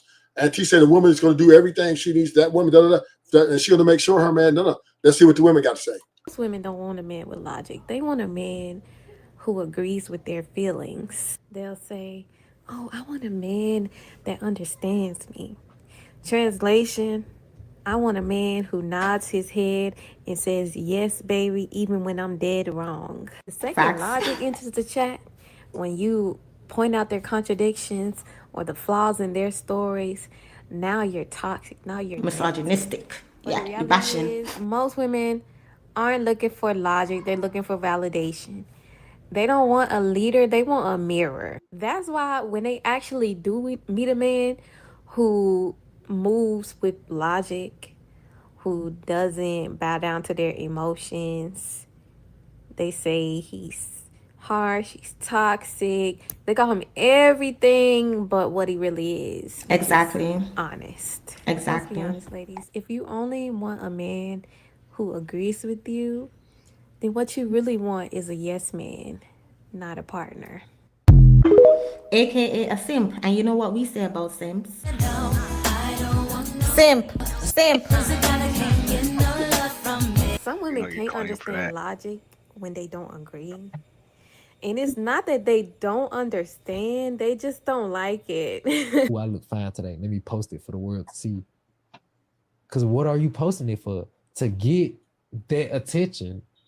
It's as simple as that. There's no other reason to post. Now, I'm going to ask y'all this. If a dude tell y'all, you can post the same stuff you've been posting. Post whatever you want. But make your page private and delete all males off your page that's not family member. How would you feel about a dude saying that? Would you think he tripping, or you like, okay, yeah, let's do it? That's controlling. So you would think he tripping? Yes, that's controlling. Trinity, you would think he tripping? I would. I'm not gonna. So are you- Narcissistic. Okay, they just said they posting for themselves. They doing it just because it look good. They just said it's not no unloyal aspect to this. So once again, the women disagree with you, Auntie. Okay. They're posting, or they're doing things, or they're doing what they feel, and they want a man that they line up with a man, align with a man. That man is to align with the way their emotions and the way they're feeling. They don't want nobody that's going to be a leader or be assertive, and they're not going to do that. Now, what you got to say to that? Okay, and I would say though that's not though women aren't disagreeing with me. Those women are disagreeing with me. I would agree with you to that point. Those women, but those women don't qualify anyway because they're immature, stupid, and they would likely just annoy me more than any fucking thing. So they wouldn't be comfortable around. You know what I'm saying? A man like me, definitely like not me. And even if a chick got homegirls like that, chances are she ain't gonna be comfortable around me. You know what I'm saying? I'm gonna cuss her out a few fucking times and shit. She can be real uncut. This shit ain't gonna work. You know what I'm saying? I'm gonna send her on her fucking way. You know, like those are the side chicks, okay? Because they get all of I'm sorry. Basically, those are the side chicks. They don't want to be a wife. They don't want to be a wife, but they want extra little benefits. You know what I'm saying? They want to get their back blown out whatever. They want a little bit of attention here and there and all of that, but they don't want that exclusivity that a wife would deserve. So nah, bro, like them chicks ain't supposed to get wife treatment. I agree with Auntie. A lot of these women make better concubine than wives. They Yeah. really do. And they're supposed to. That's what I'm saying. Like those chicks are supposed to. Every chick is not supposed to be a wife material. I just say, bro, exceptions are made for the exceptional, bro. I'm not. If you treat a chick like that, like a wife, and that's the attitude she show you, like that's the attitude she show you, and that's like, nah, bro, you get what you deserve, bro. She don't deserve wifely treatment, bro. Like real shit. She don't get no key to your crib. Chicks like that shouldn't even be able to stay the motherfucking night. So real shit. They shouldn't even be able to stay the night. That's backseat of the car act. This is where you kind of just defeated your own argument, Auntie. Nah, not Yes, really. Let me break You it to talking about wives, bro. Let me add the context, and I'm gonna let you go. I'm gonna let you respond. Because universally, 100%, unequivocally, women deal in their emotions. 100%.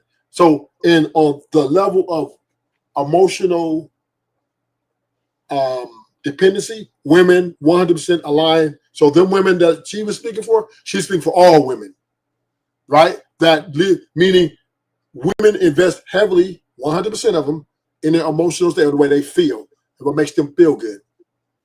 Right? They're opposite of us. We're logical. With the reason we do have emotions, we can get emotional, and there's some homies are more emotional than the others.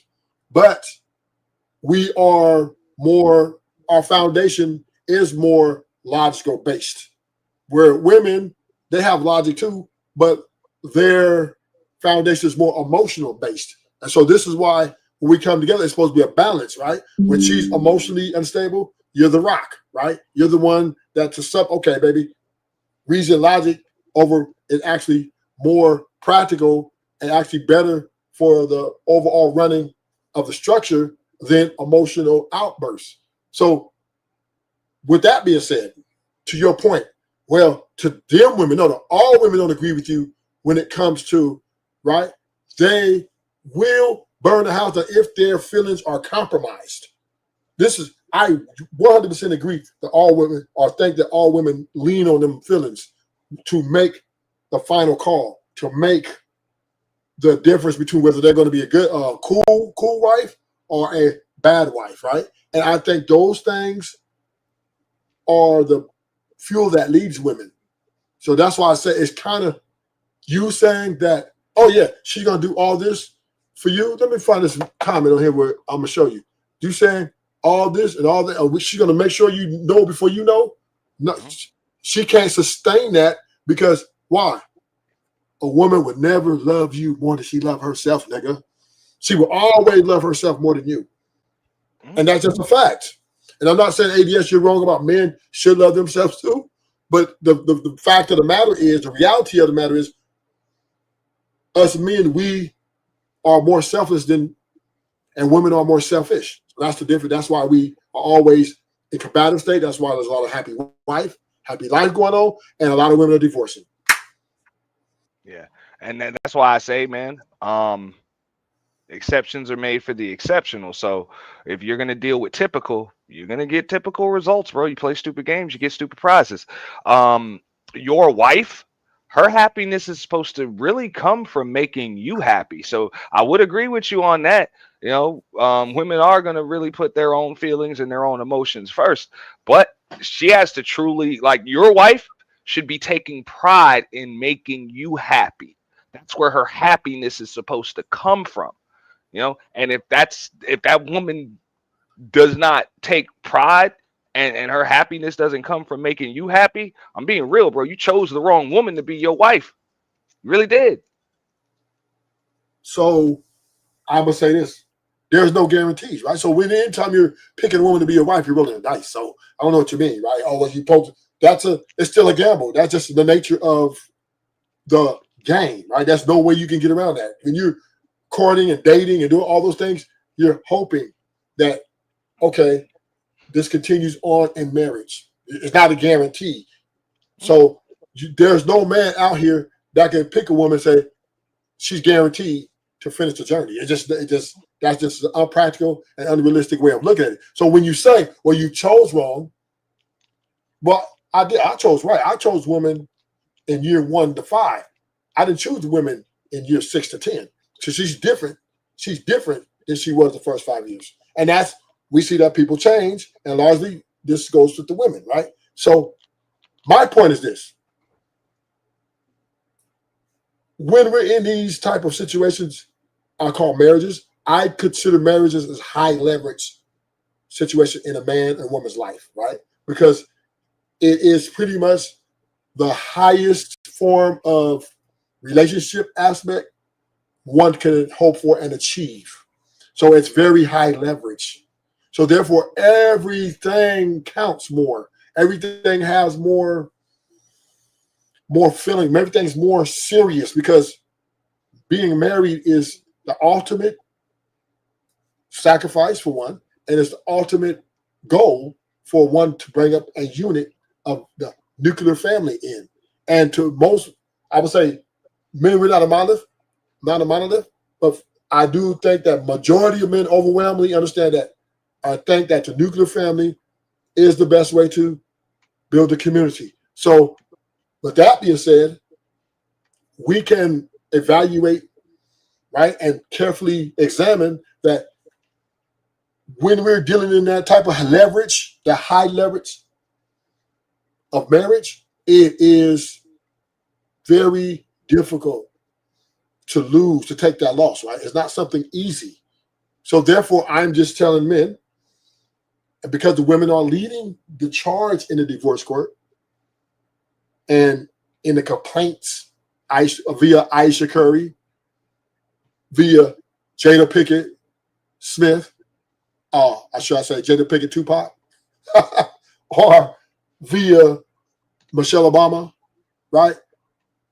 All these women, and these women I just named are still married, and they're still complaining about their husbands, about their situations, about, I want to get eye fucked by men because it makes me feel important. Because why? Last part, women would never love you, nigga, more than she loved herself. And this is why, in my opinion, y'all know Ruthless is anti-marriage. Y'all know this. This is why I would advise against marriage in totality, but that's another conversation.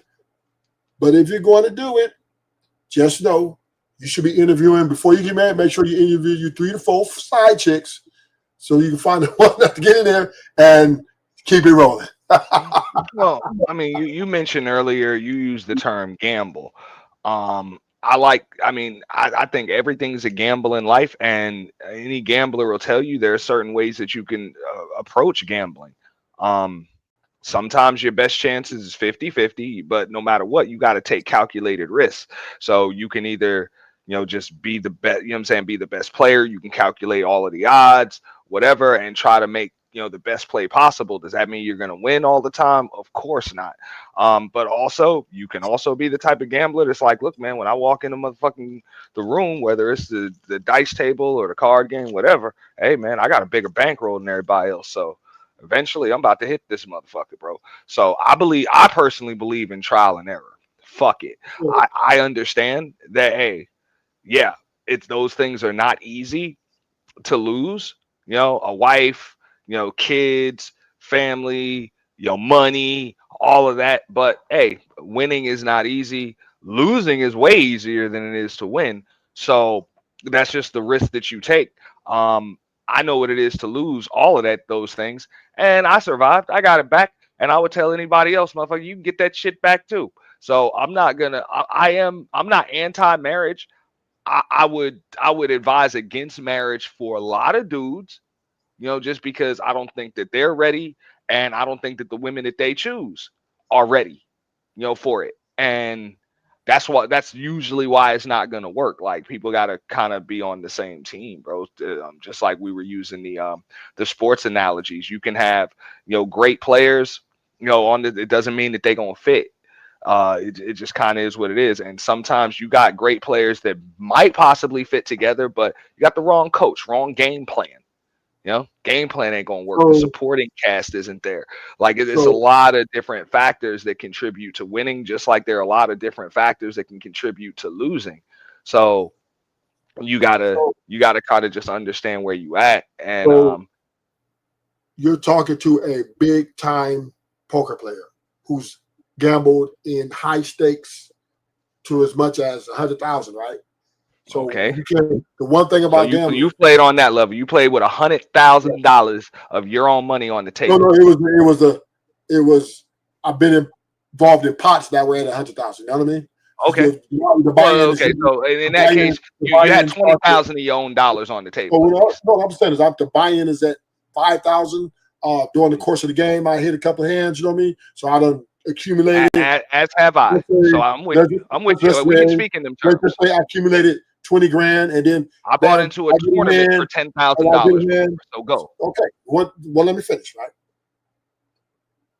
Every great gambler, at least if you want to have a chance, understands they're mitigating risk. And you pick and choose your battles. Right. Typically, how most people gamble is, they play. You gamble with the most highest leverage hands possible. So we understand that, we're doing what's best to protect the money. The number one objective when you're gambling is to protect your money. That's the number one rule. And in marriage, when you gamble, the number one rule is to protect your interests. Right? Protect your equity. So it's just these fundamental principles can align, right? In gambling, period, in marriage versus poker. Because when you go to the table, you buying at 5 bands, you want to protect that as best you can, right? That try to mitigate your risk. Like a guy has a bigger stack than you. You guys are in a high leverage moment, and you might want to win a band, right? Because you got a very strong hand, maybe pocket aces or something, but he goes all in, and he has accumulation of money that could wipe you out. Now you got to calculate the risk. Do I want to stand on these aces when it's the best 5 cards? Did he catch 2 pair? I don't have triple aces. I don't have these are the hands that could beat me, and these are the hands that he can beat me with. And I'm not absolute at this point. So do I throw this hand away to protect my interest? Because I lose 1,000 versus save 4 bands.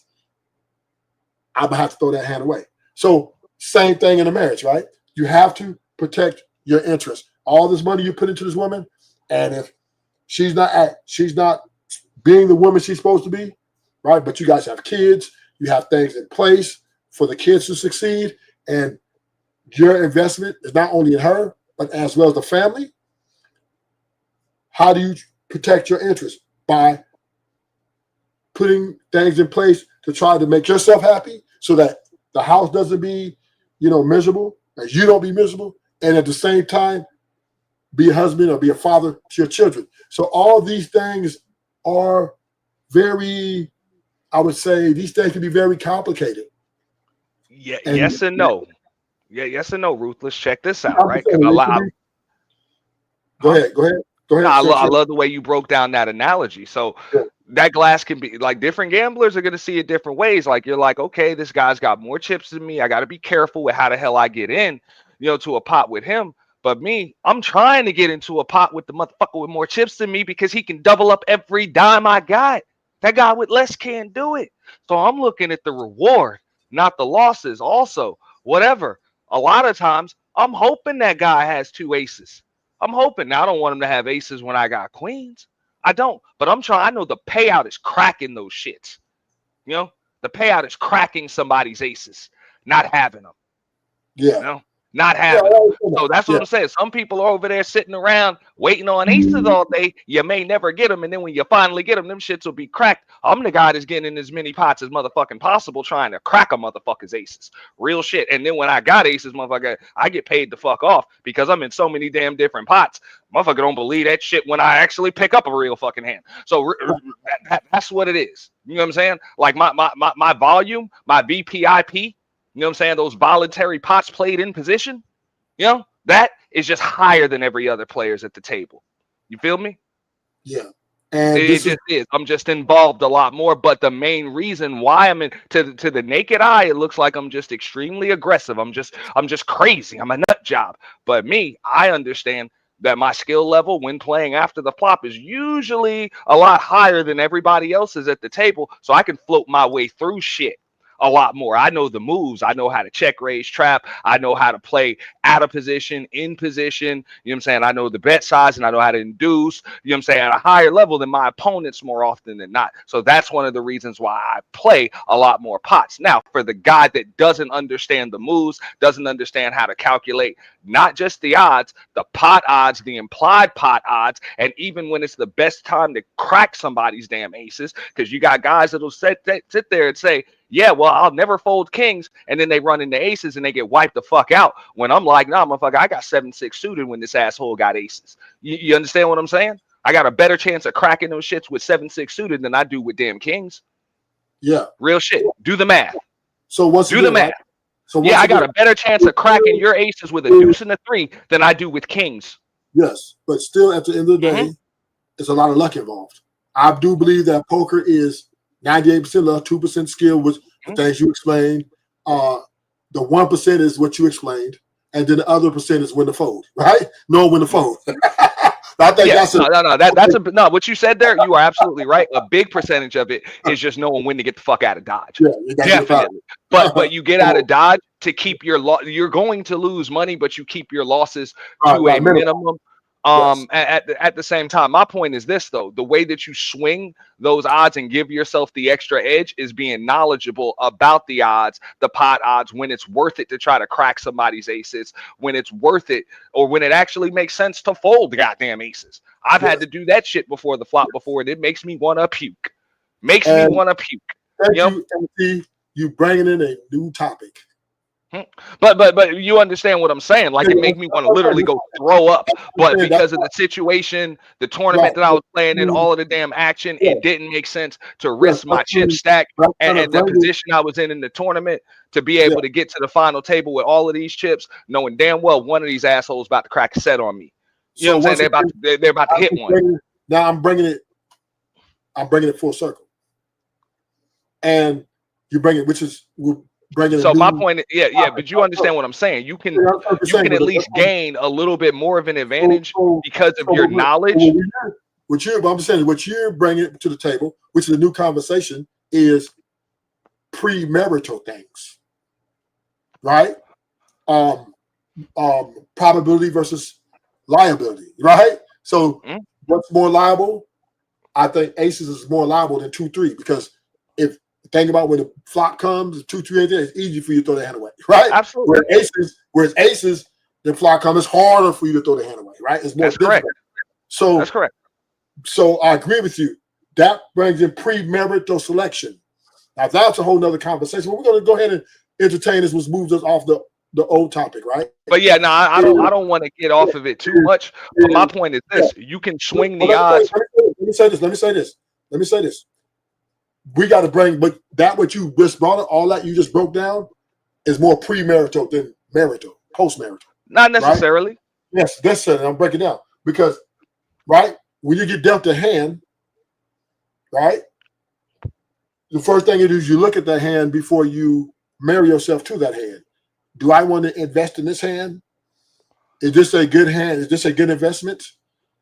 Right? What's the probabilities? Like some dudes, like you said, some dudes like to invest in smaller hands, connected 2, 3, 4, 5, 6, 7. Other dudes like to invest in big hands, king, queen, pocket queens, etc. Right?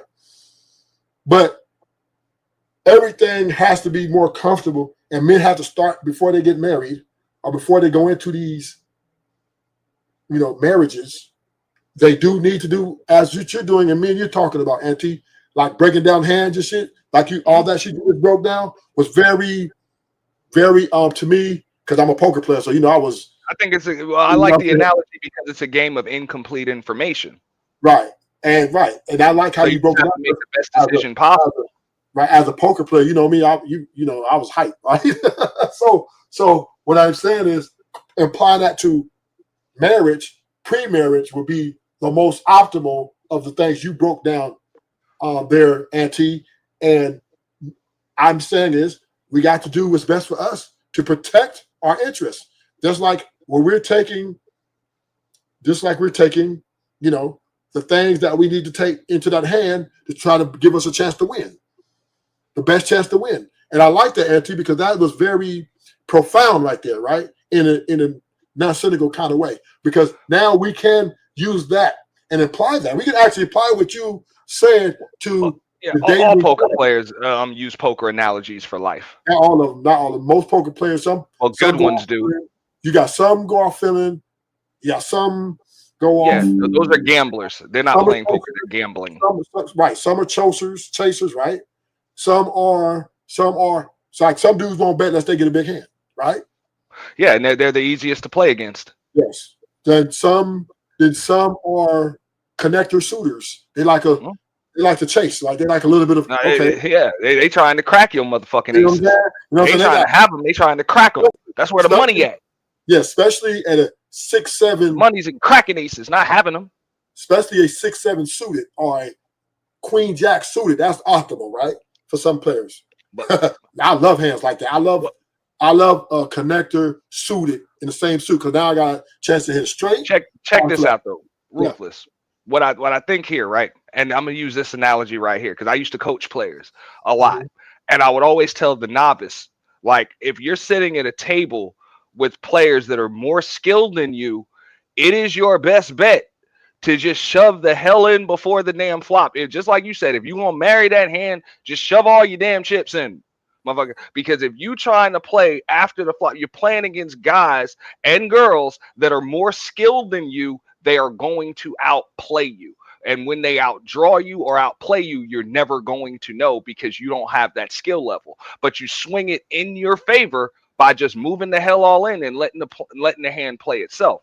Now, me, if I know that I'm more skilled than just about everybody else at the table, or at least this particular opponent, I am trying to small ball that shit before the flop. I'm not making decisions before the flop for the most part. I'm making all of mine afterwards because I'm confident in my abilities to just outplay you. If you do draw me out, I'll notice it. It's no problem. I'll keep the loss to a minimum. But if I got the winning hand, I'm going to make sure that I maximize the profits.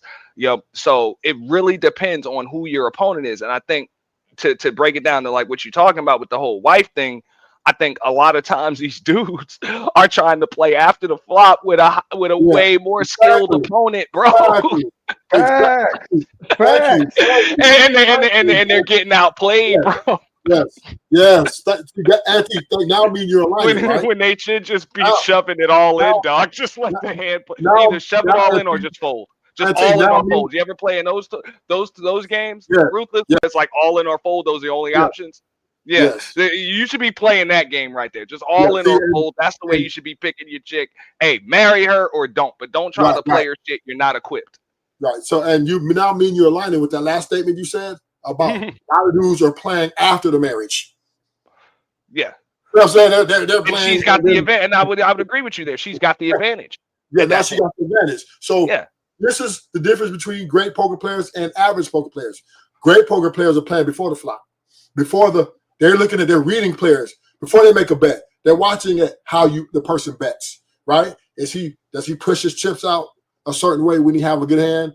They're looking at any advantage point to get an advantage of that hand. You all right? So, or what type of hand? If he bets a lot of money, what kind of hands could he have at this bet? So those are the great poker players. The average poker, below average poker players, they just kind of see a hand and bet. Right? They don't care. It's like this, bro. I'm not playing Phil Ivey after no damn flop, bro. If I like my hand that much, I'm going all in. Yeah. Or if I ain't sure, I'm folding or whatever. I'm not playing that motherfucker. I'm not letting that motherfucker outplay me, bro. Right. Like he's too damn good. You understand what I'm saying? Motherfucker too good.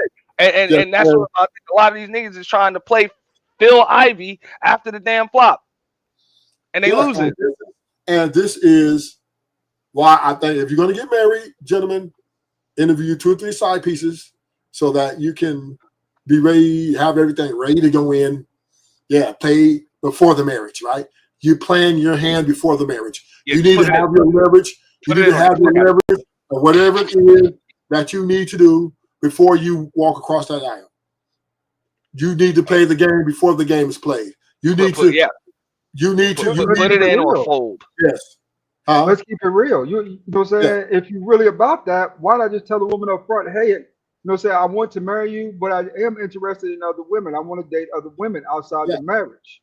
And then I would let's just agree. keep it real. Hey, Lord, I would agree with that. Yeah, play the hand face up. Just play your hand face up, because a lot of these dudes are not good enough judges of character to know when their opponent is full of shit. And I know Ruthless understands this. I'm gonna use the poker analogy again. Sometimes you playing against people that are highly skilled and they know where they're at all times. But then every now and then you're gonna be playing against worse people that think they got the best hand and they don't.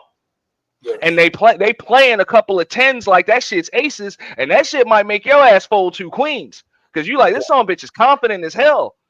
You know? But in his mind, he don't know. He don't know. Motherfucker don't know. He just playing that shit, balls to the wall. So a lot of times, bro, you know, you can deal with a chick that, yeah, she say she love you and all that shit, but she don't even fucking know, bro. So you can't listen to what the hell she's saying. You know, you can't. You can't. You got to be able to pay attention to how people are moving. Just like he said, pay attention to the patterns, the betting patterns. That tell you, Ruthless say you're a poker player. Bro, who's easier to play against? The amateurs or the pros? Amateurs. I disagree. Wait. The pros. The amateurs are more hard to play against because pros are way easier. Bro, I done played in multiple World Series events, WPT event. Bro, them pros are way, and I'm not saying they're easy by a long shot. It's not easy because it's not an easy game. But at the same time, bro, they're way easier because I know what the hell they will do. I know what the hell they won't do in certain situations. And for the most part, bro, there's just certain shit that a professional, certain situations they will not put themselves in. But a damn amateur that doesn't know what the fuck they're doing, it's like walking through a minefield. You never know because they don't know. My success has come against amateurs more than pros. And I'm not saying you're wrong. But amateurs are easier to read. Right? They typically you can. We got an old saying to say it's impossible to bluff a dog. I just think amateurs, they make a lot of mistakes and they're usually easier to read. Where the pros is very difficult. And most of the pros are lucky as fuck. Number one, and they do, like you said, they can disguise their attack. Ooh, they can disguise an attack. They will call you all around to the river where already be a made man, and you're thinking you're really doing something. What the fuck, right? So pros, I gotta really put a lot of thought into what I'm doing. But check this out, Ruthless. I just gotta pretty much, because amateurs are hot and cold, right? They're bet more on feeling, and I could kind of just But check this out, Ruthless. Just like Lord ADS said, it's a strategy to win against both of them. You know, like I said, against the pro, I'm trying to either get that money in early, you know, I'm trying to get that money in early, or, you know what I'm saying, they're pretty much, bro, they got books that tell us what the fuck they do. It's nothing. They're not going to do anything that's out of the ordinary. But that amateur, I ain't putting in the big bet until that last card is out. Real shit. You know what I'm saying? Because they'll chase luck. You know what I'm saying? I can get really unlucky against an amateur. And that's what I'm saying. When you show those chicks up there, those are the amateurs, those are the novices, those are the immature chicks. They can really fuck you over, bro. Fuck you over real bad, bro. You fuck around and put too much money in early, bro. I do think women are jokers. I think they're the wild card in a relationship. That's why you don't put them. You don't make the big bet until that river card is out, bro. That's all I'm saying. You don't make the big bet until that river card is out. There is no gambling against the loose cannon. Yes, or this is why I am going to introduce another scenario. This is why I do promote short-term investments over long-term investments, because I think they're more valuable at this point in 2025. Maybe the 1960s to early 2000s, long-term was better.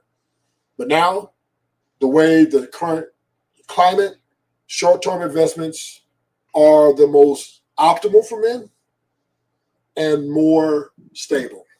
It's just my opinion. I say, hey, it all depends on who your opponents are, what game you're playing, And it depends on your damn bankroll and your skill level too. You got to be able to match it up. Just like you, I mean, you said it like this. Okay, you trying to protect what you got. Me, I have no problem. I prefer to buy my damn table image, bro. Yo, I when I sit down, I am crazy, and I want them to know that. Like, I'm out of my mind, batshit crazy. I can have anything, you know, and I take that into life too. I don't want to be the easy guy to play against. So you can never know what I have because I can have anything. So that first buy-in, that shit fun coupons for me, motherfucker. Real shit. I'm willing to lose that shit. Trust that. So I'm gonna play this video real quick, and then we'll respond some more. But when we take males out of the equation, you the bad guy. But before you take them out of the equation, they just posting for themselves. It can't be for y'all sales, and it can't be just because you feel good. Because I'm still saying, babe, post it. Baby, do your thing. Post whatever you want to post, however many times you want to post it. Let's just take the men that might pose a threat to our relationship or trying to get in between what we got going. Let's take them out the picture. They keep doing No, they're not even gonna hear him because they're gonna say he's sassy. He's sassy. Why you need me to remove all the men? You're insecure. Yeah. Keep doing, but let's take them out the picture. Remove the risk. Now I'm tripping. So don't they click in y'all head that maybe I'm not just doing it just for me, or maybe I'm not just doing it just because I feel good. Can we agree to that now? I still can't. We gotta. They'll swear up and down. They want a strong man. They want a leader. They want a logical man. But when that logic contradicts with their feelings, or until that logic exposes that they're wrong, then suddenly you're negative, you're toxic, you just don't get it. No, we get it. You just don't like to be called out.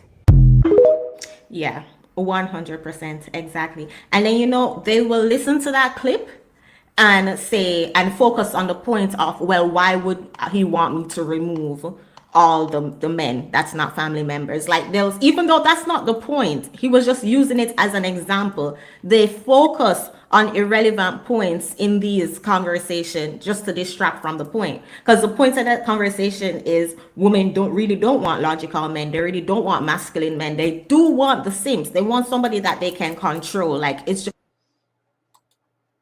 the root cause of that problem is that a lot of women, I'm not going to say what we said earlier because I know that you don't want to talk it that way, but they just simply don't want to submit. This is all about control in their heads, where they want to be them, but they want access to your resources too, and they don't want to have to give up anything to get those resources. You know, one thing that I think that brothers should ask for in a serious, stable relationship? What's that? I need the passwords to your social media accounts. Oh no, that's not happening. I need the passwords. Oh, they give it to you. They give it to you though. I need access to your social media account. But they still gonna post. Good. They don't have to. It's about to view and see what they're doing behind the scenes in their time screens, the DMs, because you can't see their DMs on their homepage. You got to have access to that account to see those DMs. That's what I'm more curious about. Not the niggas on your homepage, but the niggas who are DMing you. But then she's gonna ask you or accuse you of being controlling. Or why it's my business. But I do agree with you, ADS, that you know what? I don't want that shit. I don't give a fuck. Some men might want it. I don't. But I do also demand that a woman do not go through my phone because she ain't paying the motherfucking bill. Right? Anything I'm paying a bill for, I want my privacy, and that's that. That's that. But I will say this, for the sake of your point, ADS, men should. I just don't think men should even demand shit. I think we should just do what we do. See, we need to stop. It's not. Listen, these women are who they are. They're not going back to the kitchen, nigga. They're not going back to the old days, right? They are moving forward in this newfound power of freedom of choice to be at liberty to do what they want, when they want, and how they want, and they don't want another man telling them, or a man, period, telling them how they should do it and when they should do it. This is I don't know about that. This is fact. The women just said it. We just listen. That's why I played this video.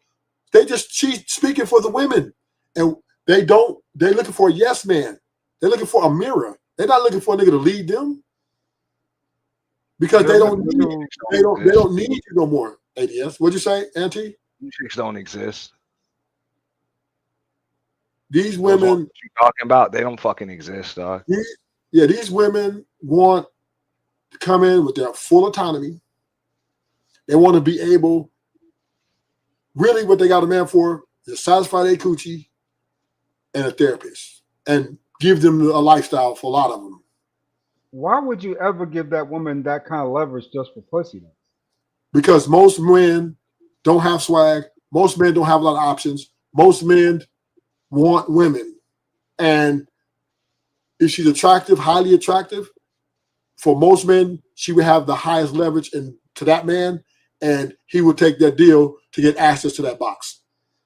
I mean, if that's the case, just pay for it outright. Say that way. And that's what the short-term investment is that I'm proposing, right? Short-term investments are more valuable. At the end of the day, if that's all she's doing is escorting, you know what I'm saying? It's more temporary anyway, right? If she's trying to get everything out of you and get nothing in return but sex, then just pay for the sex. Move on. Yes, I agree with you, ADS, because this is where we're moving to in the future. We're ushering an era of prostitution. No, I think we're already there in that era. I think we're coming out of it now. Well, I would say coming out of it now. No, we're not coming out of it. Women are putting themselves on. No, they're not. If you haven't noticed, these women have gotten a lot softer over these last few months. You know, these last few weeks. They're going to charge more. That makes they're going to charge more. And yes, that means they're going to charge for their pussy. More women are going to start. Listen, let me make something clear, ADS. And this is to my chat and the people listening. Women have always been for sale, right? Even the parents gave them away to the highest bidder. They weren't giving their daughters away to poor niggas that ain't got no. They always vetted their husbands to be successful, right? They even wanted for all parents want, especially their daughters, to go into a success, an economic efficient level. That is part of all parents, right? So women have always been for sale, and they still are. It's just now they are booking their own. Every woman is a harlot or a prostitute. What I'm saying, so every woman is for sale. What I mean is, ADS, since you want to yell out that statement without verification, every woman is, if they get with a man, they expect him to be a provider in some form, right? And they are looking to benefit. They're not looking to take. To give. They're looking to take from that man, whatever it is they want from him. So women have always been for sale. It just now they're the bosses. Now the dad ain't got no dad and mom can't tell them who to marry no more. Dad and mom can't give them, oh, well, we're gonna hook you up with him. No, they go out and they vet their own husband or vet their own man or be alone, right? If a woman gets your resources for free, it's not her fault. It's your fault when I set boundaries for yourself and not having some standards. You know, one thing when I date a chick, that's one thing I holler out, you know what I'm saying, in the beginning. It's like, hey, you know, I ain't about this bullshit, right? I ain't about that playing those games, you know what I'm saying, behind the scenes in front of all this shit. If we together, we together. If we not, we not. And if we not, we not. And just keep it that simple, right? These are the things I need for you to do. I'm very upfront and direct. I'm not passive aggressive. I don't pussyfoot. I tell them exactly what I need them to do. And in most cases, I get them to call us to do it because it's within reason, right? I don't ask them for unreasonable shit usually. Now, you know what I'm saying? When it comes to that, if she's got a social media addiction or a cell phone addiction, you need to call that out quick and early on in the friendship before it even gets to that part of the relationship. Like, hey, you're on your phone a lot. You know what I'm saying? Or, you know, say, damn, you can't stay off social media for more than 15 minutes from over here. You know, just the shit like that, right? Call it out early. And if she doesn't acquiesce to that, you know what type of broad you got. But and that's what we're saying is this, right? I'm agreeing with you. Stand 10 toes down. Stand on business. I'm agreeing with that, right? We're not disputing that. But what we're saying is the high leverage is the future. And the only way a man can have the high leverage is in short-term investment. if you go into long-term investment, you can have all those demands, but the more you invest, right, the more you become liable, more she becomes, right? She's gaining more because you're constantly paying, constantly taking out the you're constantly doing this, right? It's So not going to get to a long-term relationship if she's not doing what the I'm things saying, I asked her to do from the jump. what I'm It's not saying is gonna though, get to that. what I'm saying is, my ADS is women are making themselves short-term partners. They're selling that. Really, they don't want to get married to a lot of men anymore. They want to keep their full autonomy. They want their freedom, but they still want your money. They still want your dick, right? They want what they want from you to satisfy whatever itch they need to satisfy. People in hell want ice cream, nigga. Don't mean you're gonna get the shit. There you But go, bro. nobody That's your leverage. they're going to get it. They're going to get it. They're going to get it. Women are going to get it either from you. If you don't give it to them, somebody else will, right? Well, somebody else will, And that's the nigga. purpose, dog. Go So- elsewhere. If so- you're so- getting on my fucking nerves and you're a liability more so than you are an asset, I want you gone. I So don't here's- want you to stay. but And I don't need to use a side chick as leverage to keep you. Well, You're annoying the fuck out of me. Why would I want a chick like that to stay around? Thank you, Auntie. Auntie, I thank you for that Ruthless, you statement. said something earlier, Ruthless. If I can acquiesce, go ahead, brother. Let me Let me get address- this in right quick. Let me get this in right quick, Ruthless. You can have it back. You mentioned something earlier about business, right? Would you Yeah. had a motherfucker who ain't never, ever, ever, ever, ever operate your machinery in your business, or would you put that nigga on breaking bricks? He ain't gonna run up my business. Yeah, you gonna bankrupt me with your bullshit. I need you to go down there and break them bricks. You can be my little friend. I come see you every morning, buy you something to eat here and there, maybe take you out at, shopping or something every now and then. But you just a little friend, right? You a friend I come see every now and then. Versus you being my main chick, somebody I would say I trust and depend on in this role, right? Because I know that she fulfills that role as she's been prescribed in her resume. If this bride ain't doing what you need her to do, then she's an entry-level bride. You treat her like entry-level. Okay, I'll let you take in the customer's information, right? And maybe solve a small problem, like if the PC is unplugged, they hit the power button. But I'm not gonna put you on a tier 3 level where I'm paying you $150,000 a year to do this, this more advanced technology in form of IT, right? I'm gonna put you where you belong. Okay. And So here's the thing, right? I need to get in here. The bottom line is, this is to Auntie's point. This is why we're pushing short-term investments, right? Because short-term investment is very transactional, and you don't have to. What it does is it removes baggage, access baggage. It removes liability, right? And this is more optimal for a man, because you're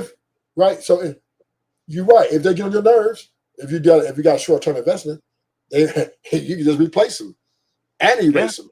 No problem. And you ain't got, instead of getting married to them and then have to erase them and lose everything anyway, right? You're losing a lot of money, a lot of time anyway, wasting.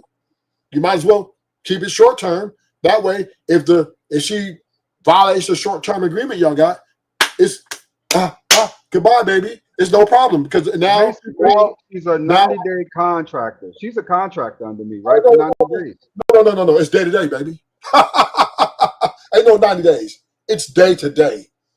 Meaning today you could be it, tomorrow you could be out. Simple, right? Let's keep it like that. We ain't got to do no motherfucking long. No, it's short-term investment. Meaning, as long as you comply to the things I need, and I'm getting what I'm getting from what I want that makes me happy, and you give up, we're good.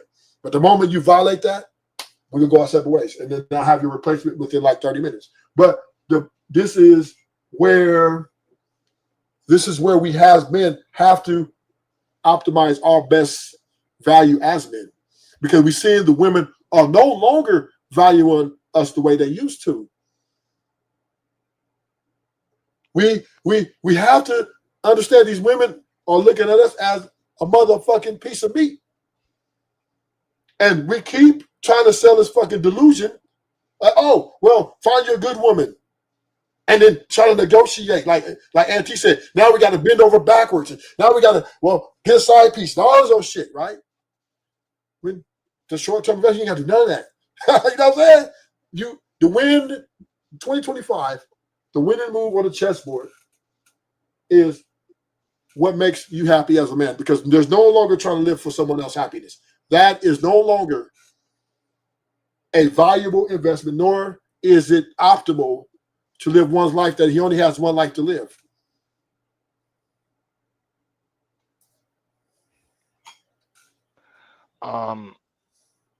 Look, I mean, when you say short-term investment, I don't know. That sounds a lot more like tricking. I would just No. It's prostitution. yeah, tricking. Tricking, prostitution. I'm not agreeing with that part. What I would say, this is why I preach solitude to a lot of these niggas, man. And when I say solitude, it don't mean that you just lock yourself in the house, never go outside or whatever. But you don't need to be in a relationship until you get you some goddamn people skills. Like, you're gonna have to be able to get them off early. Don't waste your time. Like that's really what it's supposed to be about, bro. If it's not gonna work, get out of that bitch early. Just like we was using the sports analogy. You always better off trading or waiving or cutting a player too early than you are doing it too late. So what I am saying is this, right? You are speaking with a double tongue right now, Auntie, because you're saying, oh, well, I don't agree with short term because that sounds like this. But then you're saying isolate yourself. So now you're talking about the I know. I actually said no. I spoke against that just now. I was like, I'm not saying isolate yourself. I said, that's it. Stay your ass out of a quote unquote long-term or monogamous relationship until you get you some damn people skills. But that don't mean isolate yourself. You still got to be out in the world to learn some damn people skills. So people skills. Okay, so let me help you out, Auntie, because this is where you're a little delusional. You're talking about what the fuck you talking about people skills? Because when you're talking about the top elite men, wives crushing them, leaving them because they didn't listen to them, you ain't gonna tell me Tom Brady, who communicates to other men on their positions they need to play, and they communicate to coach, the staff. Hold on, let me finish. He doesn't have no communication skills, or he doesn't have social skills. What the fuck we talking about? Men got social skills. Now there are some. You're saying that you need to get some social skills. That's what you're saying. I mean, I'll tell you what I'm saying. Go ahead. What I'm saying is, if men got social skills, this is an incel. An incel we ain't really got to worry about, right? Because incels are inclusive, right? They don't socialize with a lot of people anyway. They just stay to themselves, typically, right? And they're very undesirable by women, so they just live that life. But when we're talking about the average man, who are the majority, everybody has social skills. They know how to tell a woman you're beautiful. How was your day? They know how to cultivate a conversation. They know how to be respectful, right? They know these kind of things to do. Now, every man, are there a level of men who have mouthpieces, who know how to hit on the woman's emotions and break a woman down? Yes, this is the gift, and these are the minority men that rare. But for the average man, he has social skills. He knows how to get his point across. So when we're speaking here, and this is another thing, to Auntie's point, you have to understand women. I just played a whole video for Auntie, the women saying that they don't listen to men. And you're sitting here telling, well, you need to get social skills. But what's the point of getting social skills if she's not even going to listen to you? Because she's going to do what she wants to do, what she feels is best for her. And last point, and I'll pass it to Auntie. She would never love you more than she loves herself, nigga. I don't care what kind of self-work, self-reflection you do to be a better person. Her, the way she feels, will always be more important than you. Can I get this, Auntie? Because I got to go to a meeting in about 5 or 10 minutes. Go ahead, I'll say, thank you, Auntie. I will say this. Auntie means preparation-wise, right? A lot of men are still suffering from baggage from old relationships and trauma that they've been through with other chicks, right? To the point where they carried into this new situation. This is a whole nother girl. You need to deal with those issues before making yourself available, at least in any type of relationship type of pattern, right? Or situation. If you're not ready mentally, if you still got that old stuff in your head clunking around where you're afraid to do certain things and you're feeling super insecure because of past instances, then you should not, volunteer yourself for a relationship. That's all I need to say. Thank you for having me up, Rufus. Auntie, you have an excellent afternoon, brother. No, absolutely. Nah, what I was trying to get in there and say, look, just like we use the poker analogy, I mean, you mentioned something about, oh, you got to know how everybody else is playing and all of that other stuff. That's usually not the type of player that I am, because I understand that, look, once I sit at that game, once I sit down, chances are people ain't gonna play the way they normally do, because I change up the dynamics, and that's my goal, is to kind of knock them off of their square. So when I say, get you some people skills, like, you got to understand, when I do this and this is the reaction I get, it usually means this. You're talking about a game of life where there's incomplete information. You don't know what somebody else is thinking, and a lot of times that person doesn't even know what the fuck they're thinking, especially when you're talking about women. They know what they're feeling. A lot of the times it's just going to be an absence of thought. They're just doing shit. They're just doing shit. A lot of times there is no fucking rhyme, no reason, or any of that shit. So to take a lot of that shit seriously, you have to be able to recognize just certain shit, understand when somebody's lying to you, when somebody's lying to themselves. You have to understand what it is. You will tolerate what it is that you won't tolerate, what it is that you expect somebody to tolerate out of you. Right. Understand who the hell you are, understand who the hell is willing to deal with you like that, and what you want out of somebody else and what you're willing to give to somebody else. But if you just get with somebody and then you start expecting that shit from somebody, you just get with a fish and all of a sudden you expect the fish to start climbing a tree. It doesn't work like that. They don't do that shit. They don't do that. So Okay. understand what you going through ahead of time, but also understand that once you're in there's got to be certain shit that you got to do to realize that you're in a bad fucking game, bro. You don't have the best of it. You are now the fish. You are playing against a more skilled fucking opponent, or you playing against somebody that's really just got the deck on their side. They got the deck, they got the dealer, they got the house on their side. They got a bigger chip stack than you. Just like you said, they got jokers, bro. They got jokers, they got wild cards, they got other shit, you know what I'm saying, that could possibly beat you. And you need to understand when your ass is in a bad game. And you need to realize it before you go broke. Yeah. And I'm not disagreeing with Skin. I'm not all the way disagreeing with you, but this is number one. The man that we're talking about in that poker situation is rare. Most men don't have that. They don't have most men operate in the deficit when they come to women. Let's keep it real, right? Because once again, a lot of men don't have the access, number one, to the women they actually desire. That's one. Two,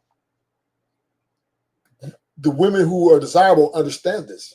So when she opens up the door open, he's definitely trying to keep that foot in there. You know what I'm saying? So she has leverage in most cases. We're just talking about the average man, right?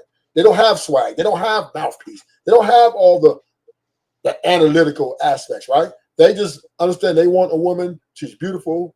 She's everything they ever dreamed of, and they want her. And I do agree with, they don't understand who they're dealing with or what they're dealing with, because the beauty has blinded them, which is once again the majority of these men out here. She then holds the key to the kettle. Now, to the men who are experienced, who do have those traits, as we were speaking of in the poker game, we're the exception, not the rule.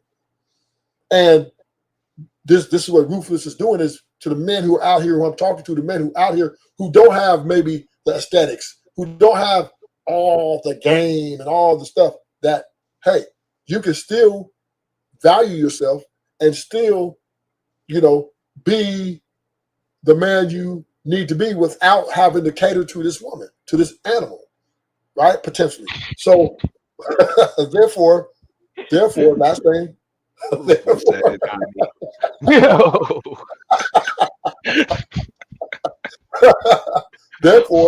Therefore, we're here, Auntie, with his wisdom, Ruthless, to tell you that, in the last point, you do not have to acquiesce to these women, even if you don't have all the things that maybe, let's say, the top tier guys got, as far as everything, right?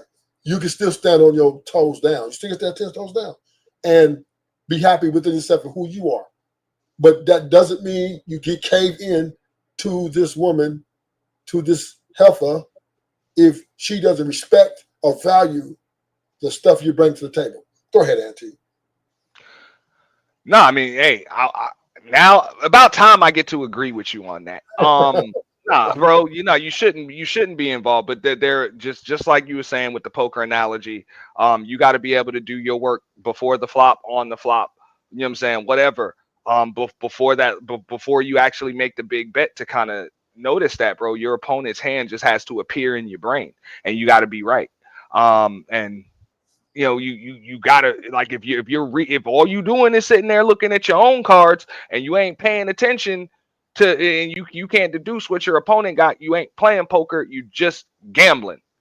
You playing cards, So understand that. And if you're sitting there with, now I'm not even gonna say that they over there playing the game, but the odds are stacked in their favor because, just like you said, they got the beauty, they got the laws, you know what I'm saying? They got all that shit on their side. They actually got your nature working against you as a man. You know what I'm saying? Men like to problem solve. We like to provide.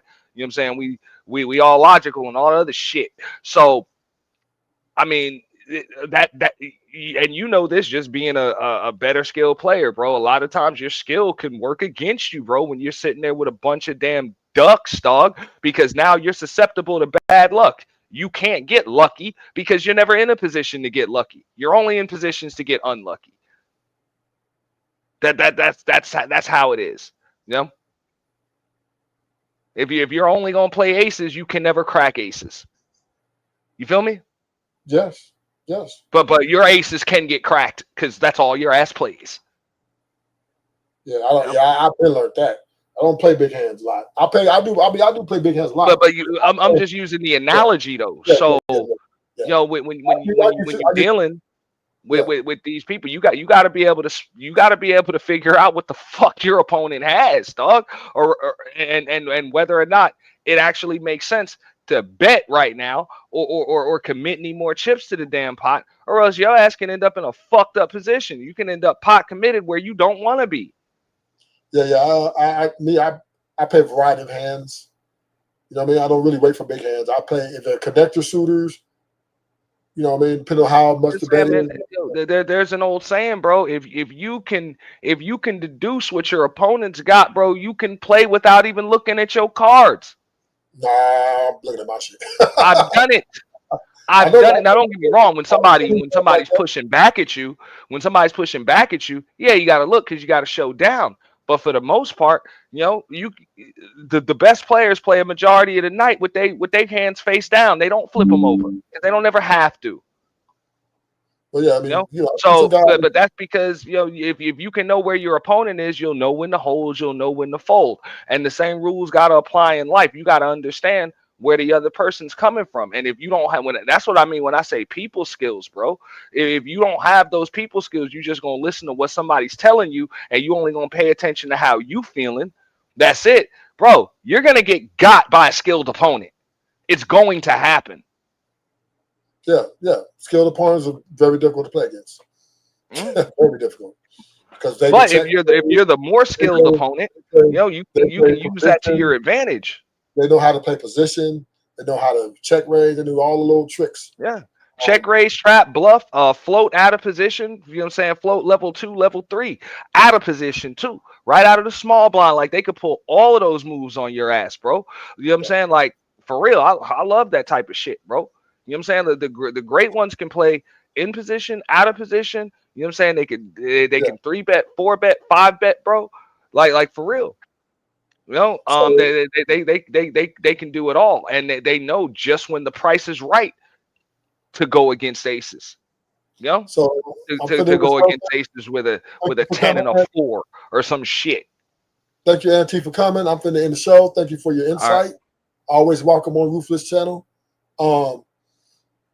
Hit the like button, subscribe. Thank you. Until next time, we out.